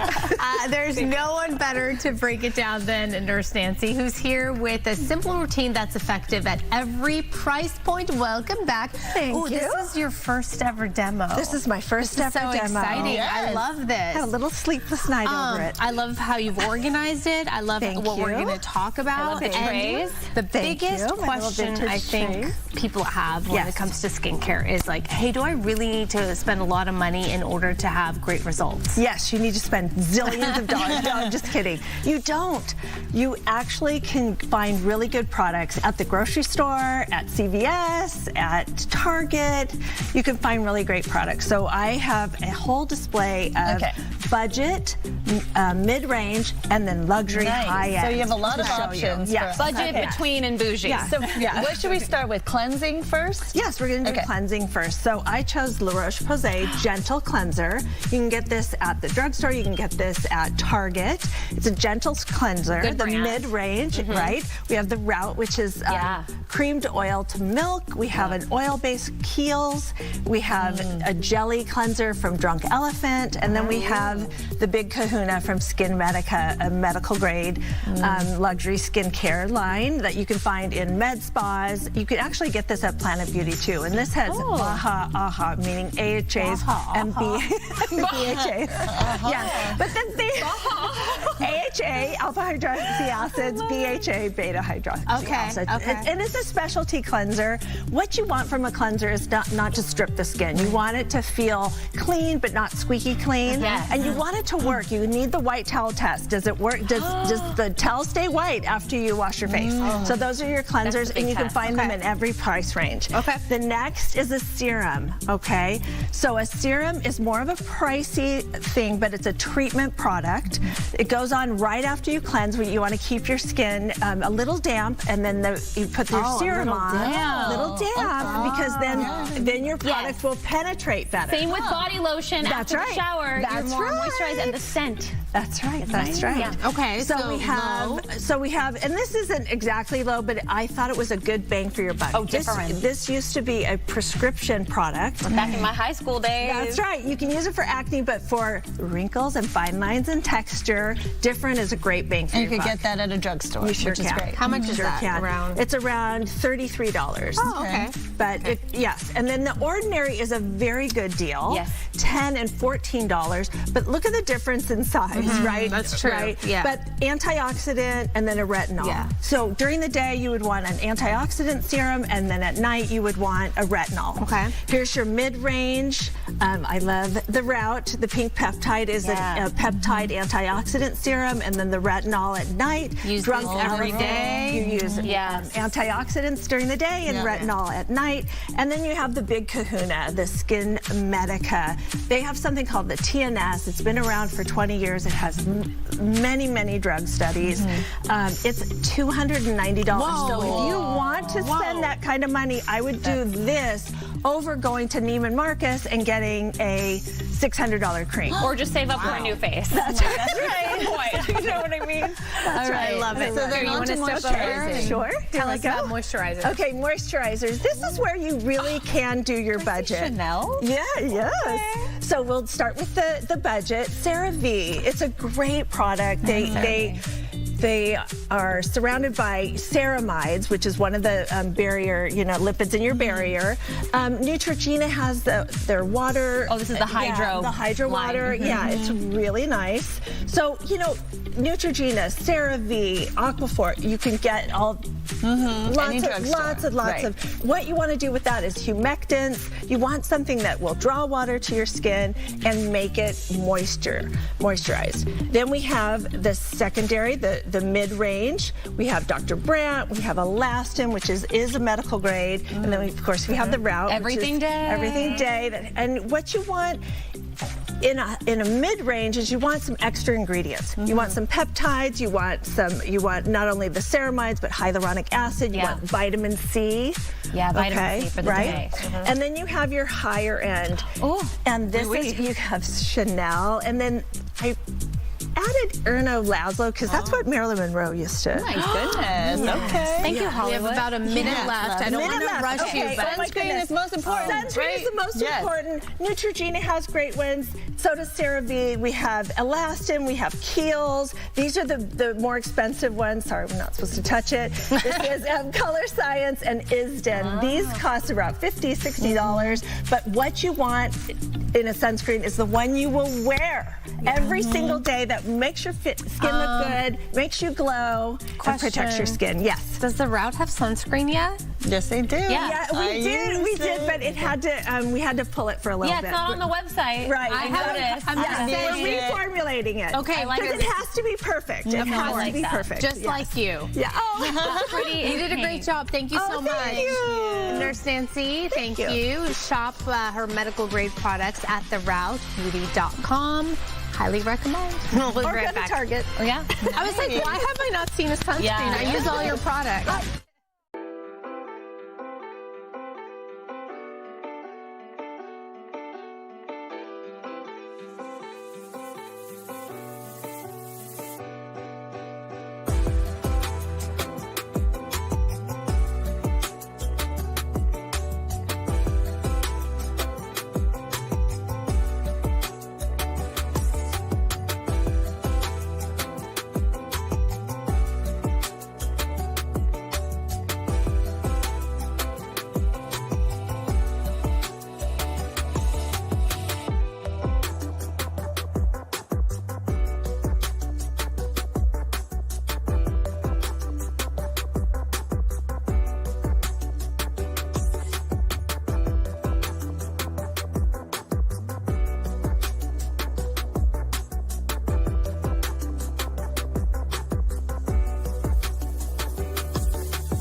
Good morning. Welcome to your Wednesday. Glad to have you with us. It's 10 a.m. and here's some of the stories we're covering for you.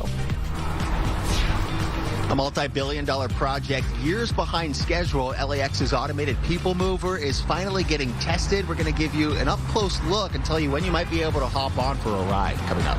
And we had some light showers that came through yesterday. Very spotty, but it was beneficial showers. We've got most of the energy still to the north. We've got a few leftover clouds. That's about it. How long will this dry period last? I'll have the answer coming up in my forecast. Thank you, Maria. LAPD increasing its patrols in the San Fernando Valley to reduce the number of burglaries in the area. But the break-ins do continue just the same. So let's go out to Gigi Graciette in Studio City with all the details. Gigi? Sandra and Araxia, good morning. Good morning, everyone. According to the LAPD, burglaries are actually down this year, about 48%, which is a lot. But that's across the entire San Fernando Valley. Don't tell that to the folks who live from Studio City to Encino, because unfortunately, they're seeing yet another surge in burglaries. Take a look at the video. The home most recently burglarized, well, it happened last night at 11:30 here in Studio City on Sunshine Terrace, just one block south of Ventura Boulevard. The folks who live in the home arriving to find their back door wide open and the house ransacked. LAPD responding. The burglars were gone, though, but it was a confirmed burglary. And this is at least the second time in 2 weeks that this particular neighborhood has been targeted. And they're not always occupied homes. Houses being remodeled are also a target for burglars. We spoke to a contractor who lost tens of thousands of dollars in a burglary on Berry Court on April 13th. They just brazenly went through. I mean, they took everything. They took about $10,000 worth of tools, another 10 grand in products, took a heated floor system, exhaust vent fans. They took valve stems out of in-wall faucets, just a lot of random stuff. Anything that had any value to it, they just took it. And burglars were busy overnight. There was an attempted burglary around 9:45 last night. This one on the 4900 block of Placidia. That's between Camarillo and Clark in the North Hollywood Toluca Lake area. Homeowners there scaring at least two would-be burglars away after they tried to break in through a back door. And earlier and not far away, another home in the same area was burglarized. This home on Biloxi near Magnolia and Cahuenga. It was broken into around 7:30 last night. Now, both those homes sort of break with the pattern that police have been seeing of homes being burglarized south of the 101 freeway.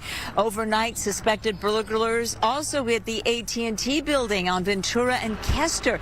That's a site that has been targeted repeatedly by thieves looking for copper wiring.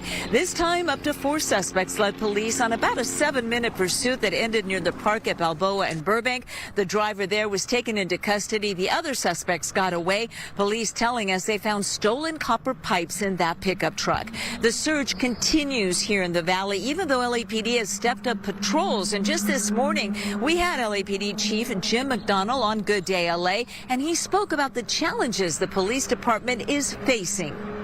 I mean, there are going to be burglaries. Unfortunately, we can't prevent all crimes, all burglaries. Many of these have been in the valley, but not exclusively on the west side as well. That's a lot of real estate to cover. We do the best we can with intelligence to try and be able to predict where these are going to happen. We do a significant level of analysis to be able to see where we need to deploy our resources to be able to have an impact. Cameras and alarms and those type of things are all very helpful, but there's nothing better than a good neighbor, somebody who's watching out for your property and their own property, and you doing the same for them. And back here live on Sunshine Terrace, warning, this is a neighborhood watch community. Basically, see something, say something. That sign right across the street from the home, though, that was burglarized last night. The challenge here is that most of these burglaries happen late at night or early in the morning when folks are sleeping, so no one sees anything. And by the time the homeowners realize they were burglarized, it's too late. Reporting live in Studio City, I'm Gigi Graciette. Back to you. Yeah, scary situation there. All right, Gigi, thank you. And happening today, a big step forward at LAX. We're getting our first look at the airport's multi-billion-dollar people mover in action. Let's go to Mario live at LAX with more on the test runs that started on Monday. How's it going so far?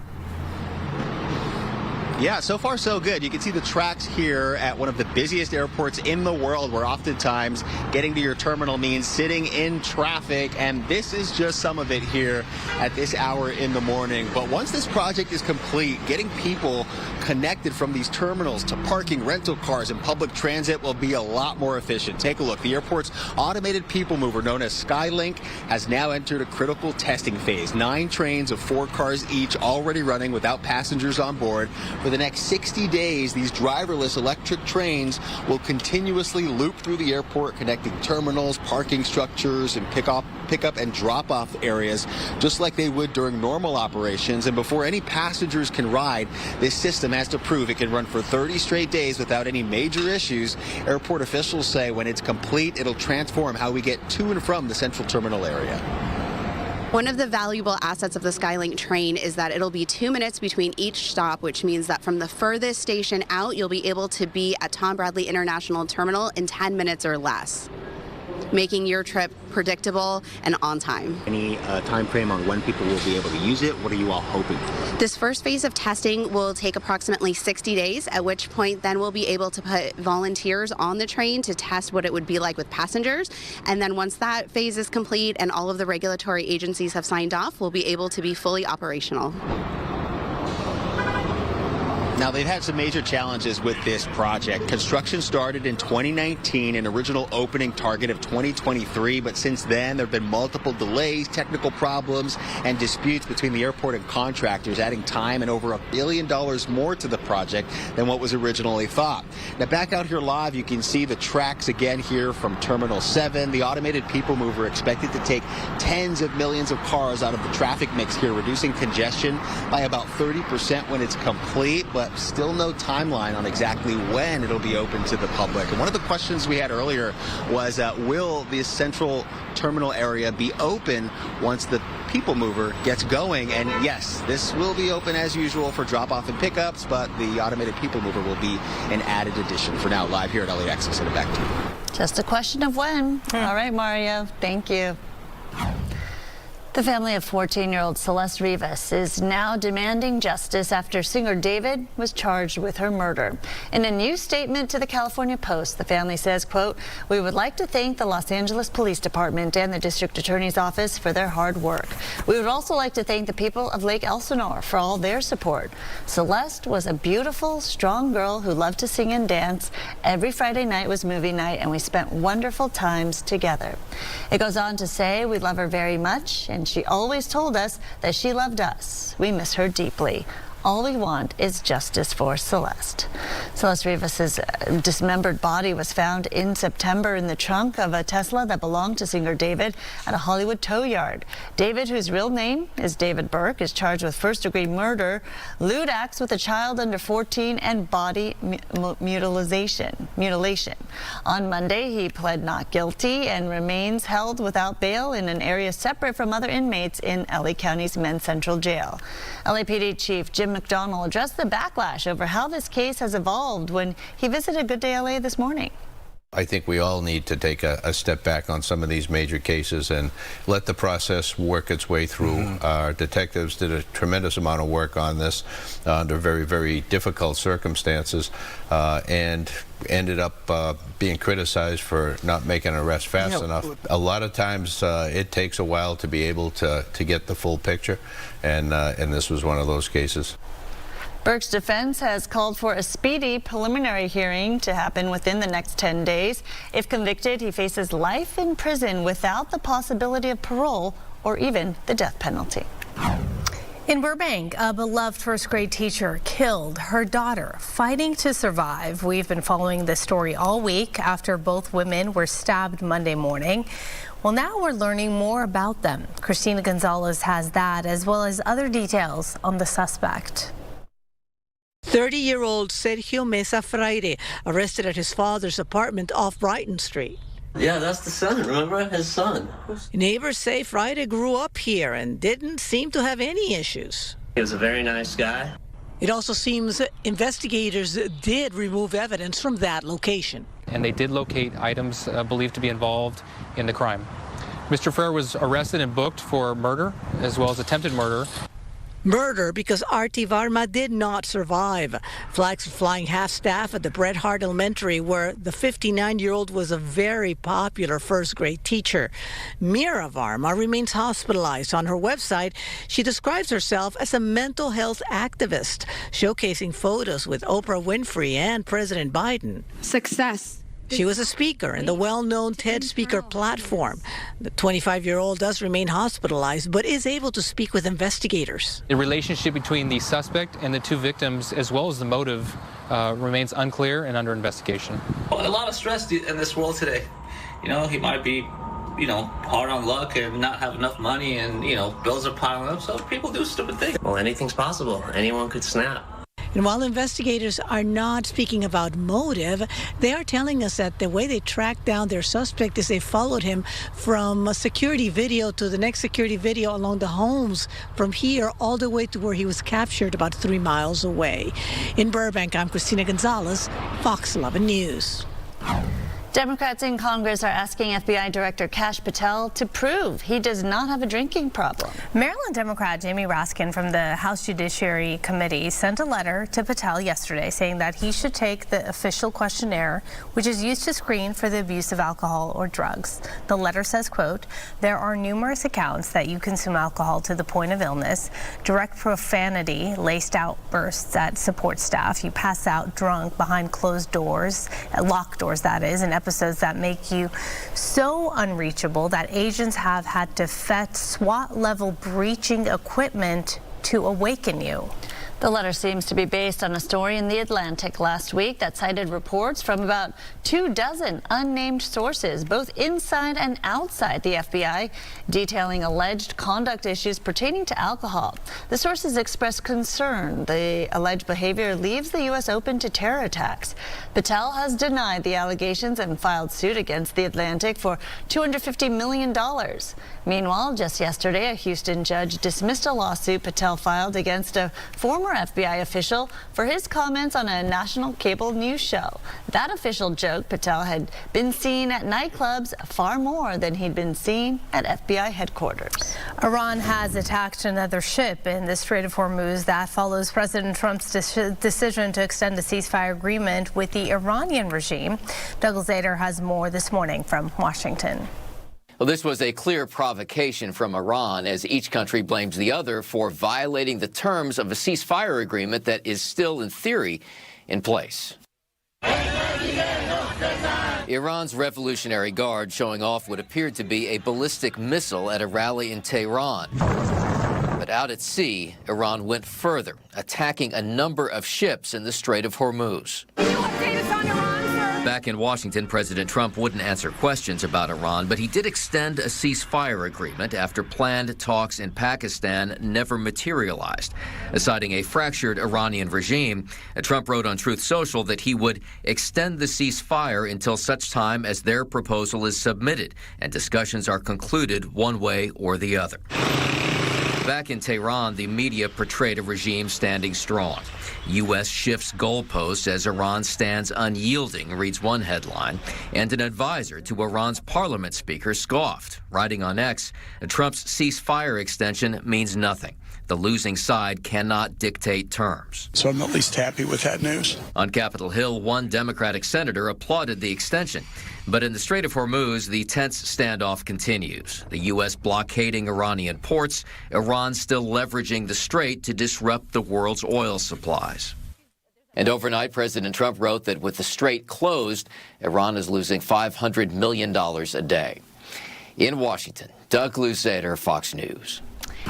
All right, now let's talk about Earth Day weather, and it is officially Earth Day today. So what are you going to do to try to help save the planet? It is going to be a nice day. Maybe go outside, go for a walk, turn off the lights at home. 71 degrees is what we're expecting for downtown LA. It'll be sunny and it'll be mild as we are behind the system now that brought us some light showers. No showers showing up on the radar. Just a few clouds. That's about it.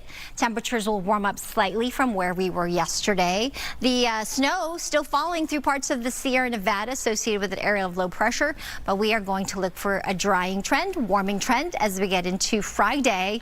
And then some changes. We're watching another storm system. It looks like going to bring some clouds and some showers, at least a chance of it on Saturday into Sunday. Very light again if we get any, so it'll be nice. Beneficial showers once again we're expecting for the weekend. 63 degrees for downtown LA right now, 61 in Ontario and San Bernardino, 68 in Palm Springs. Highs will range anywhere from 84 in the low desert today in Palm Springs, 67 in the high desert areas. The mountains still got some breezes. It'll be around 54 there this afternoon. And for downtown LA, as I mentioned, slightly below the average but warmer than yesterday, 71. Mid-70s for the valleys and the Inland Empire and along the coast in the upper 60s. I'll show you that 70 forecast in just a few moments. But first, let's talk about traffic.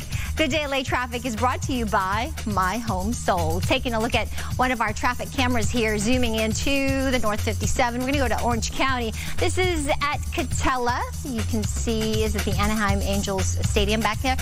We've got both sides of this freeway moving nicely here on that 57. So good news. Here are the drive times in and out of downtown LA. It's improved a bit in the last hour. Westbound 10 towards Santa Monica between the 5 to the 405, 30 minutes. On that North 110 between the 405 to the 10, 24 minutes. And on that West 60 between 57 to the 5, just a half an hour there. Here's some of the other traffic hotspots. Hello, I'm Adrian Hernandez with MyHomeSold.com, and we want to buy your house cash. We save you money with no commissions, no fees, no repairs, for free, no obligation, as is cash offer. Go to MyHomeSold.com.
Look at that. Ooh, some lucky passengers got an Earth Day surprise. Yesterday, about 3 miles off Dana Point, it was the first blue whale sighting of the season. Customers aboard Captain Dave's dolphin and whale watching safari were thrilled. Look at that, by the special guest appearance. The 80-footer is believed to be a whale known as Bubbles, identifiable by the unique bubble pattern it makes before going down for a deep dive. Oh, look at the whale tail there. Blue whales typically arrive in our waters beginning in May, peaking in July and August. Very nice. The LA Unified School District planning a new limit when it comes to digital device use in the classroom. District officials are saying the move aims to reduce distractions, improve focus and learning. Teachers will be encouraged to incorporate more hands-on activities and traditional teaching methods. This is a change in policy when computers were seen as necessary to continue education during the pandemic, right? Well, now the proposal includes a total ban for students below second grade, also no screen time during lunch, recess, or passing periods, and restricting access to things like YouTube, Roblox, and Fortnite. There will also be a shift away from one-to-one devices in favor of computer labs. If this is all finalized, the restrictions are set to take effect for the 2026-2027 school year, so coming up for this upcoming school year. That's great. That would be a big shift. Yeah, limits are good, especially when it comes to screens and devices. All right, LA's film and television industry has lost more than 40,000 jobs since 2022. That's why Mayor Karen Bass is creating 2 pilot programs that would make it easier for productions to shoot movies, television shows, and commercials right here in Southern California. It's about the workforce, the middle-class jobs, the Teamsters, the laborers, the stagehands, the caterers, the makeup artists, and all of the ancillary businesses that people don't think of connected to the industry. So it is not just important for the industry itself, but all of Los Angeles who benefits either directly or indirectly. This is a backbone of our economy.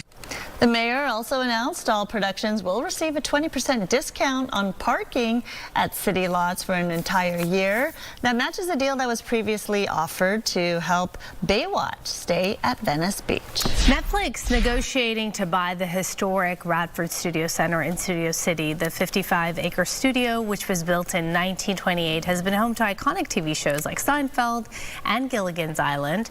Once valued at nearly $2 billion, the property now priced between $330 million and $400 million. Its previous owner had defaulted on a $1.1 billion loan. So if the deal closes, Netflix could further expand its production footprint and revive the lot, once called Hit City. FIFA dropped the latest batch of World Cup tickets this morning, including games here in LA. Yeah, Coco live at SoFi Stadium with all those details. Hi, Coco.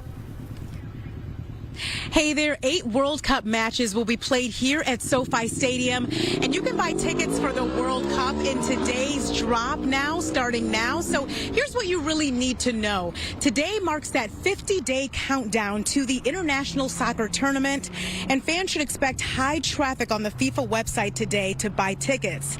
Tickets have been on sale since December. Prices range from around $140 to more than $10 grand, depending on the match and where you sit for the game. Today's drop is part of an ongoing sales phase, which intends to allow the general public access to tickets on a first-come, first-served basis. Fans will be able to see which matches and categories are available and select specific seats today. However, a match ticket doesn't guarantee admission to a host country, so that means if you're buying a ticket for a match in Canada or Mexico, you need to check the host country's government website to check entry requirements. More than 5 million tickets have already been sold for the World Cup. The official drop started at 8 o'clock this morning, and do expect that if you're expecting to buy tickets today, there will be a long wait in the queue before you can buy those tickets. But the good news is tickets will be on sale every single day up until that final match on July 19th. I'll send it back to you. Good luck. My queue, I'm still in there. It's barely moving. The red circle. Me too. Yeah. Still in the queue. Mine's not moving either. I know. Crazy. All right. Text me if you get it.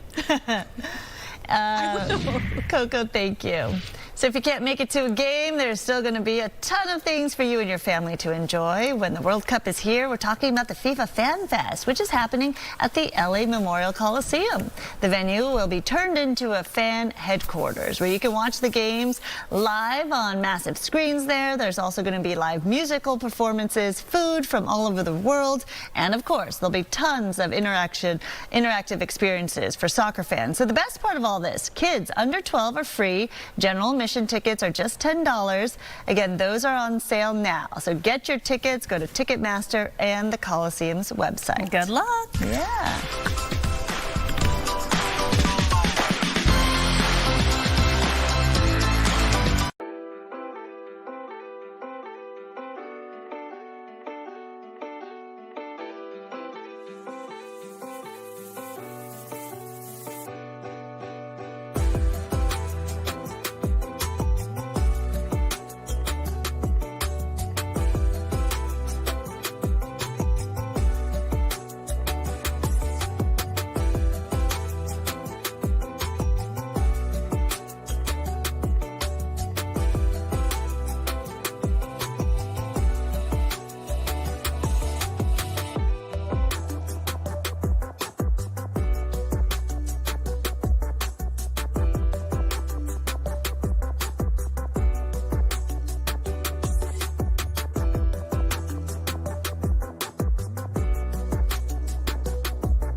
Okay, let's talk about our headlines today on this Earth Day. We are drying out. We're warming up today a little bit from where we were yesterday. We had this little weak storm, or at least the cold front of part of that storm moved through, and it brought us some very light spotty showers, and it was very hit and miss, right? We've got some breezy southwest winds over the mountains and deserts, but I think now it's below advisory criteria. So just watch it if you're driving in those areas with a high-profile vehicle. We do have some drying conditions, like I said, and then the next opportunity for rain coming up this weekend. Air quality always so good after a storm, right? We've got a lot of green dots on the map, so whatever you have planned outdoors, you're good to go.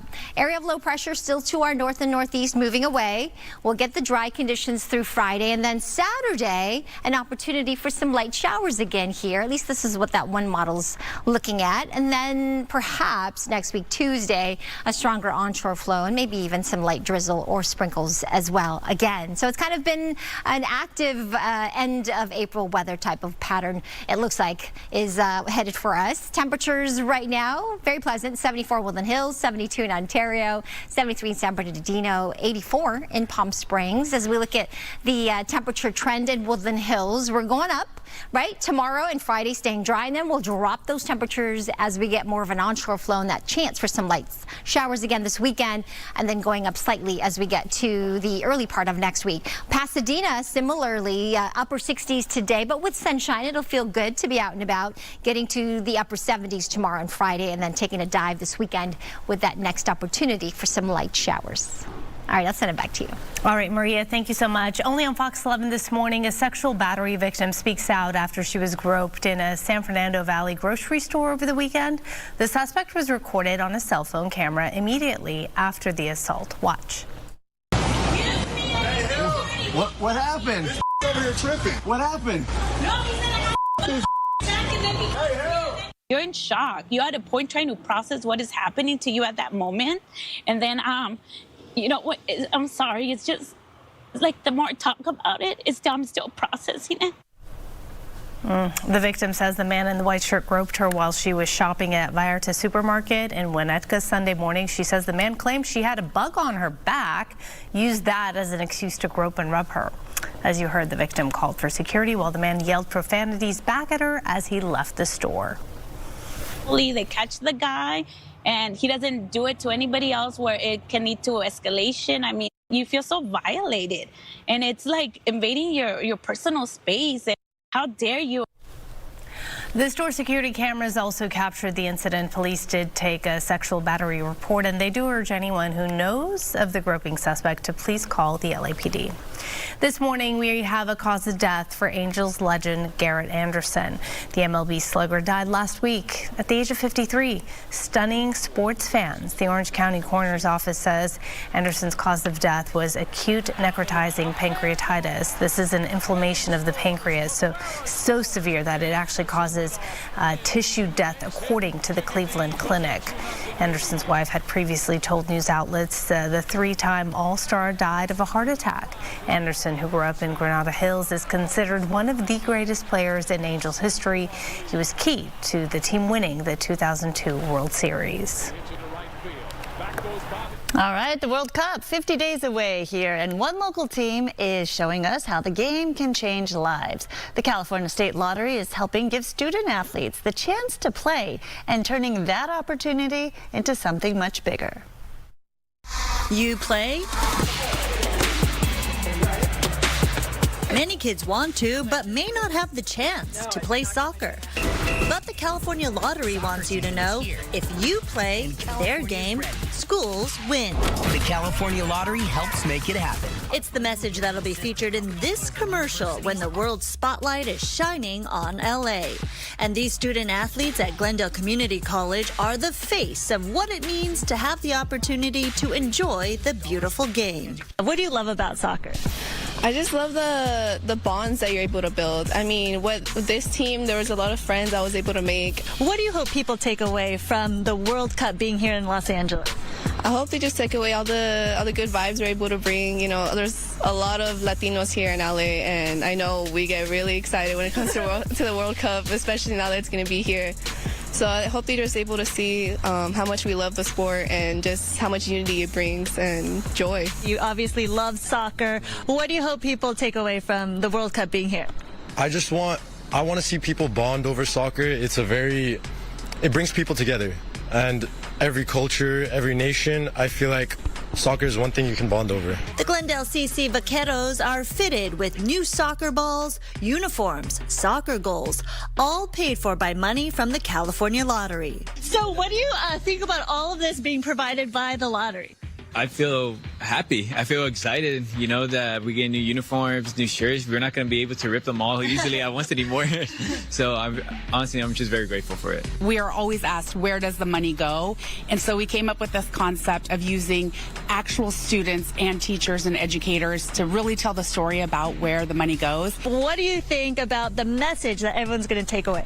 We are so excited to be able to tell the entire world about the benefits that we are able to provide to public school schools and the supplemental funding that we are able to really contribute to the students and the athletic programs and, like we said, other things that they would not maybe normally have if it weren't for lottery supplemental funding. The resources are a big game changer for these young athletes. Our student athletes can actually perform on the field and in practice at a much higher, more relaxed level because of not having the pressures of having to scrap around for trying to find funding for gears. So it really does make a big difference for them and their ability to be student athletes. If we don't have something to aim for. And on top of that, to be in a commercial being aired during the world's biggest games, that's like winning the biggest jackpot. Obviously, being featured in the World Cup, I mean, come on, that's some of these kids' greatest dreams, being a part of something like that. And so, not only the lottery, just, you know, it creates dreams when people win the lottery, but obviously it supports dreams too for our student athletes. All right, let's bring it in. What do we say? Vaqueros on me, vaqueros on 3. 1, 2, 3, vaqueros! Student athletes in their element. So every time you buy a lottery ticket, it's going towards something bigger. The California Lottery gives $2 billion a year to local schools, but that's only 2% of the budget needed for these supplemental programs. Not only sports, but art, STEM programs, ESL. And those programs wouldn't normally get funding. So when you play, schools win. That's the whole motto. You got to pay to see them play. I got to be in it to win it. That's what I say. To win it. Yeah, that's right. Sandra, you light up like a Christmas tree when you talk about all things soccer. I love it. This is your Super Bowl. It's the World Cup. Bigger. This is bigger on a global than stage. On a global stage. Yeah. My grandfather used to always call it football. That's right. Yeah. Most of the world calls it that. That's right. We leave it to us. Leave it to us. Soccer. Yep. Good morning, girls. Hi. All right. Can I just get a little hat tip from y'all this morning? Sure, little lady. Thank you, little lady. We're going to jump on right into it. Saddle up, because entertainment sponsored by Yamava Resort and Casino. When it comes to the host of this year's Academy of Country Music Awards, let's just say it does impress me much. Man, I feel like a woman. Yeah, and this woman is Shania Twain, and she will be hosting the 61st Academy of Country Music Awards, which will take place on May 17th on Prime Video and Amazon Music. Shania is a best-selling country artist, a living legend, and this will actually be her first time hosting the award show. She's extra happy to host this year because so many incredible and talented women are nominated this year. I mean, think about her incredible body of work. I mean, do you ladies have a favorite Shania song? How about You're Still the One? I love that one. Any Man of Mine? I love that music video. Any Man of Mine? I'm singing a different Man, I Feel Like a Woman. Gosh, that so don't many. impress me much. Yeah. Whose bed have your boots been under? So many good ones. Well, yeah, that one's a little bit. Yeah. She's had quite a life, though. She's had quite a life. I mean, obviously, you want to remember her and know her from her incredible body of music, but she did have a very public divorce as well. Maybe Her resulted in good songs, though. Her friend, and then Mutt Lange, who she was married to, having that extramarital affair. Her best friend. Yeah. That don't impress me much. That's right. But to this brutal. This day, when you hear that guitar riff at my bachelorette party, which was in Nashville, Tennessee, we played a lot of Shania Twain.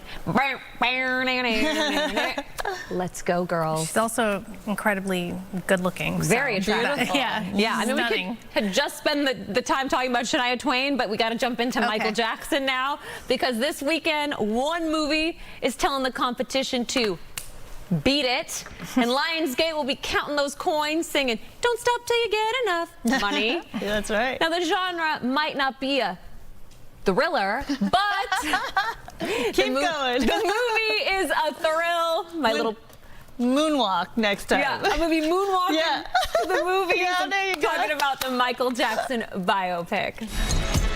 You know what I'm after? You want to be the biggest star in the world? We need to capitalize on Michael's success because the Jackson family is the brand. That's our Coca-Cola. Definitely a movie that will get you out of your seat dancing. Michael hits local theaters tomorrow, and fans are ready. The film is aiming for $150 million worldwide for its opening weekend. And you know, ladies, with a $200 million production receipt, they are sure to not only make back their money that they spent making the film, but definitely make a profit. Now, Jafar Jackson plays his Uncle Michael in the film, and he does it so well. He's electric in this role. You almost forget it's not Michael Jackson. I mean, the mannerisms, the way he moves. Look at that. Coleman Domingo also stars in the film. Neil Long, Miles Teller, Mike Myers, Laura Harrier, and Dion Cole. Directed by Antoine Fuqua, who gave us Training Day, and produced by Graham King, who also produced Bohemian Rhapsody, which was the Freddie Mercury biopic. My gosh, I wonder how he studied that whole thing. How so much. The producer, or how Jafar Jackson? No, Jafar. Well, Just like it's so just. I mean, I guess it's DNA. It's in the but- family. Yeah. But I'm telling you, if you see the movie, you almost have to remind yourself that is not a young Michael Jackson, because he the voice, the speaking voice, he has just the body it's the high, language. I can't even do it. Everything, Yeah, huh? the high pitch. Thriller. I mean, And the lean and the everything. lean, There's so much that he gave. I know. yeah, there is so much. It hits theaters tomorrow. All right, last hour we asked you spoiler etiquette. How long do you wait before ruining a series or a movie for somebody? So far, 40% of our viewers say, you know what, I don't mind a spoiler. Next, we've got no wait. So, all right, 1 week is the third choice. Go to foxla.com/vote to let us know. Okay. Well, I have a spoiler alert. Tell me. We'll be right back. Oh, okay. Ruin.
At 10:44, look at this. The National Weather Service has confirmed that a tornado touched down yesterday afternoon in the Fresno area.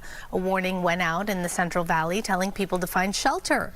There were no reports of damage or injury. The last time a tornado touched down in the Central Valley was in 2019 in the town of Clovis. I actually do remember that, Maria. Yeah, you know, there were, I think maybe two that were suspected as being tornadoes yesterday, and that one confirmed it was an EF1 with some of those winds really getting up closer to 100, 110 miles per hour. So those winds and the pattern of those trees really was confirmed as a tornado. You know, we were actually expecting some thunderstorms here yesterday. There was a small chance that we were going to get some, but that really didn't materialize. Thank goodness we just had some of those spotty showers, which really brought us some beneficial showers in some areas. High of 69 degrees yesterday for downtown LA. Today 71, a little warmer, but it's still just slightly below the average of 73. Our sunset time later at 7:30 p.m. There's that area of low pressure that's still bringing some wet weather actually through parts of the Pacific Northwest. We've got an area of high pressure to our east that is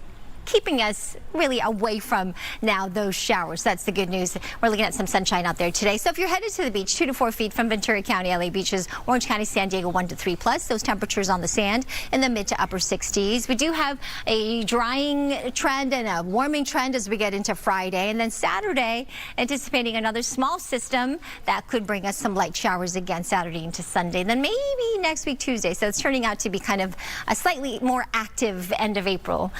So that'll be good for us. 71 degrees for downtown LA today, mid 70s for tomorrow and Friday, and there's that 10 to 20% chance for some weekend showers. The valley's perfect today in those mid 70s, warming up to the upper 70s over the next couple of days after today. The mountains 54. We do have some breezy conditions over the mountains, maybe some of the desert communities, but I think it will stay below advisory criteria. Saturday, Sunday, that chance for some light showers. High desert 67 today, down to the low 60s again over the weekend. And then if you're going to the Coachella Valley today, 84 degrees. By the way, it's Stagecoach this weekend, so we went from 2 back-to-back Coachella festivals, and then now Stagecoach this weekend. Actually going to be perfect in the upper 70s. All right, there's my weather for now. I'll send it back to you.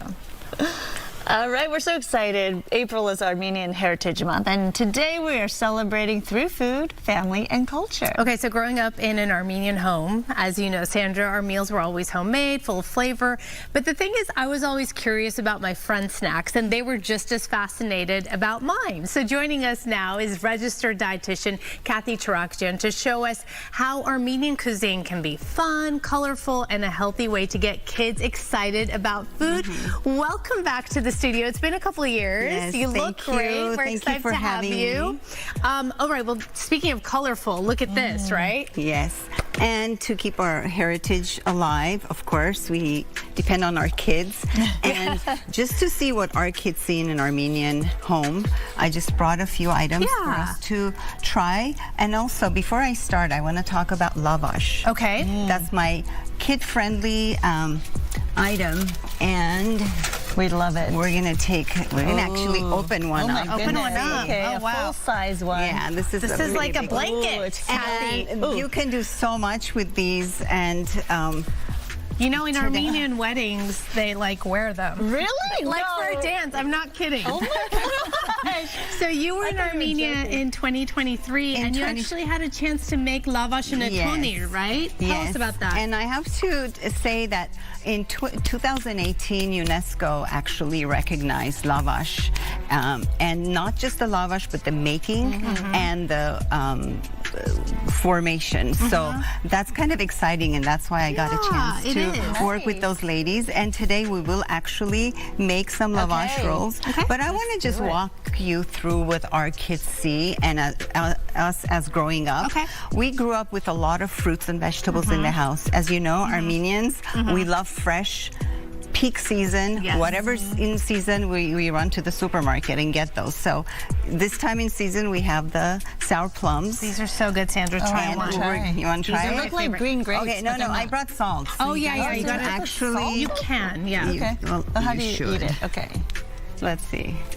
Well, it's kind of hard. Yeah, try it. Before you even bite into it, you put salt? Well, remember, this has a lot of vitamin C, antioxidants. You're getting your fiber, and it's crunchy. hydrating. So it's a great crunchy snack for the kids and you guys. Very tart. It's very addicting. I love this, but I also have a soft spot in my heart for the apricot. Yes. Apricots, as soon as they're in season, we use these for baking, anything, and you can find some in dried nuts and seeds. And our kids see this all the time. This is how we set up our table. Sometimes we include this in rice. You'll make like a rice dish. We make rice dish, and this is actually apricot too. Oh, really? So It's I don't know what they formed it. try that. It's kind of hard, but give it a try. And over here, cucumbers. The reason I brought these, we use cucumbers all the time for everything. So even when you're building your lavash wraps today, make sure you put a few in there. In fact, why don't we get going on the lavash wrap just so we don't run out of time? How would you make one? So you can, with lavash, especially for kids, you can have all the ingredients and they can choose whatever they want. For example, I brought some already made. There's cucumbers and basil. I love the smell. That's hummus. Let's spread some hummus. Or you can do, this is eggplant. As we do that, you can go ahead and continue to tell us about the table. Okay, and also this is what is called fruit leather, as you see even in Armenian. Sour. These are very sour, and I actually brought one. We made at home. It's down there somewhere. Anyways. You made that? No, this I bought, but we also make it. You can make it too. And I want you to try it because it's kind of like, it's like a fruit snack almost. You know the fruit snack? It is a fruit snack, but it is from fresh fruit. Right. The way the Armenians do it is we cook it and then we put it in the sun. So actually it dries in the sun. That was good. Cheers. So good. Well, you make it in a roll or you can slice them up. It's and Armenian then here's sushi. cheese boreg. I turned it into a kid It's so friendly. beautiful. So you take the phyllo dough, you put some cheese in there, whatever cheese you like. I used feta, I used string cheese, and I crumbled the phyllo again. I put some egg and milk over it and You let make it it fun for them to get excited about eating. Right, so this is, they can grab and take it to school. How fun is that? Wait, talk about the toot. I love toot. Okay, so toot, it's in season, and this is what happens. And Araxia, you'll agree, right? Yeah. When toot comes, we text each other and say, Where is it? Where is it? Where can you find it? So good. So we have different ones. Sweet. I was fortunate enough to find the green ones as well. Growing up, we had a toot tree in Armenia, and I would climb on the roof, and I would eat all the toot off of the tree. It was so delicious. Tutti frutti. Armenian stores or specialty farmers market actually brings it. Wow. So even in LA, I've seen it at farmers markets. So good. Which one did you like better? I like both. They taste different, but so good, both of them. So our Armenian kids are also exposed to a lot of home-baked Sandra's at this point familiar with gata. Gata. And this is nazuk. Actually, my sister made it. And gosh, there's so much to eat. Yes, there's a lot. Are these sweet? Yes, they are sweet. Oh, okay. Yes, they are. Kathy, thank you so much. This is all delicious and beautiful. We're going to keep eating, and we want to get other kids excited about food, fresh, healthy food. So give Kathy a follow. Kathy's website is healthystyled.com. Okay. Thank you. I'm excited. More soup.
It's been 10 years since the death of Prince, and a new single and music video for honoring his legacy has been released. Take a listen with this tear.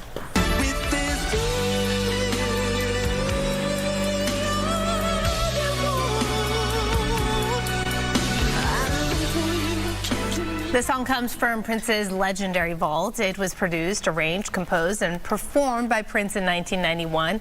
With This Tear was originally written by Prince, but he ended up offering that song to Celine Dion, who released her version in 1992. It's the first in a number of unreleased tracks set for release this year. Sounds so good. All right. A California canine officer is going viral after getting into a little trouble with a traffic cone.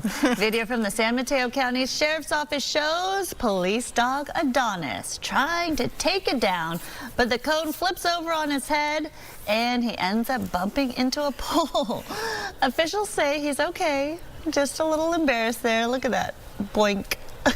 Oh, very cute he's okay. Video though. Oh. All right. We'll be back with more as I continue to eat my lavash wrap. Wait, it's so I was telling you, this is like during Armenian weddings, they'll put one around the groom, one around the bride, and you like dance with it. What if it breaks? It's like a shawl. It won't break. Look how sturdy it is. It's my lavash shawl. It's too warm. Maybe people will eat pieces off of you. Oh, yeah.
Well, good morning.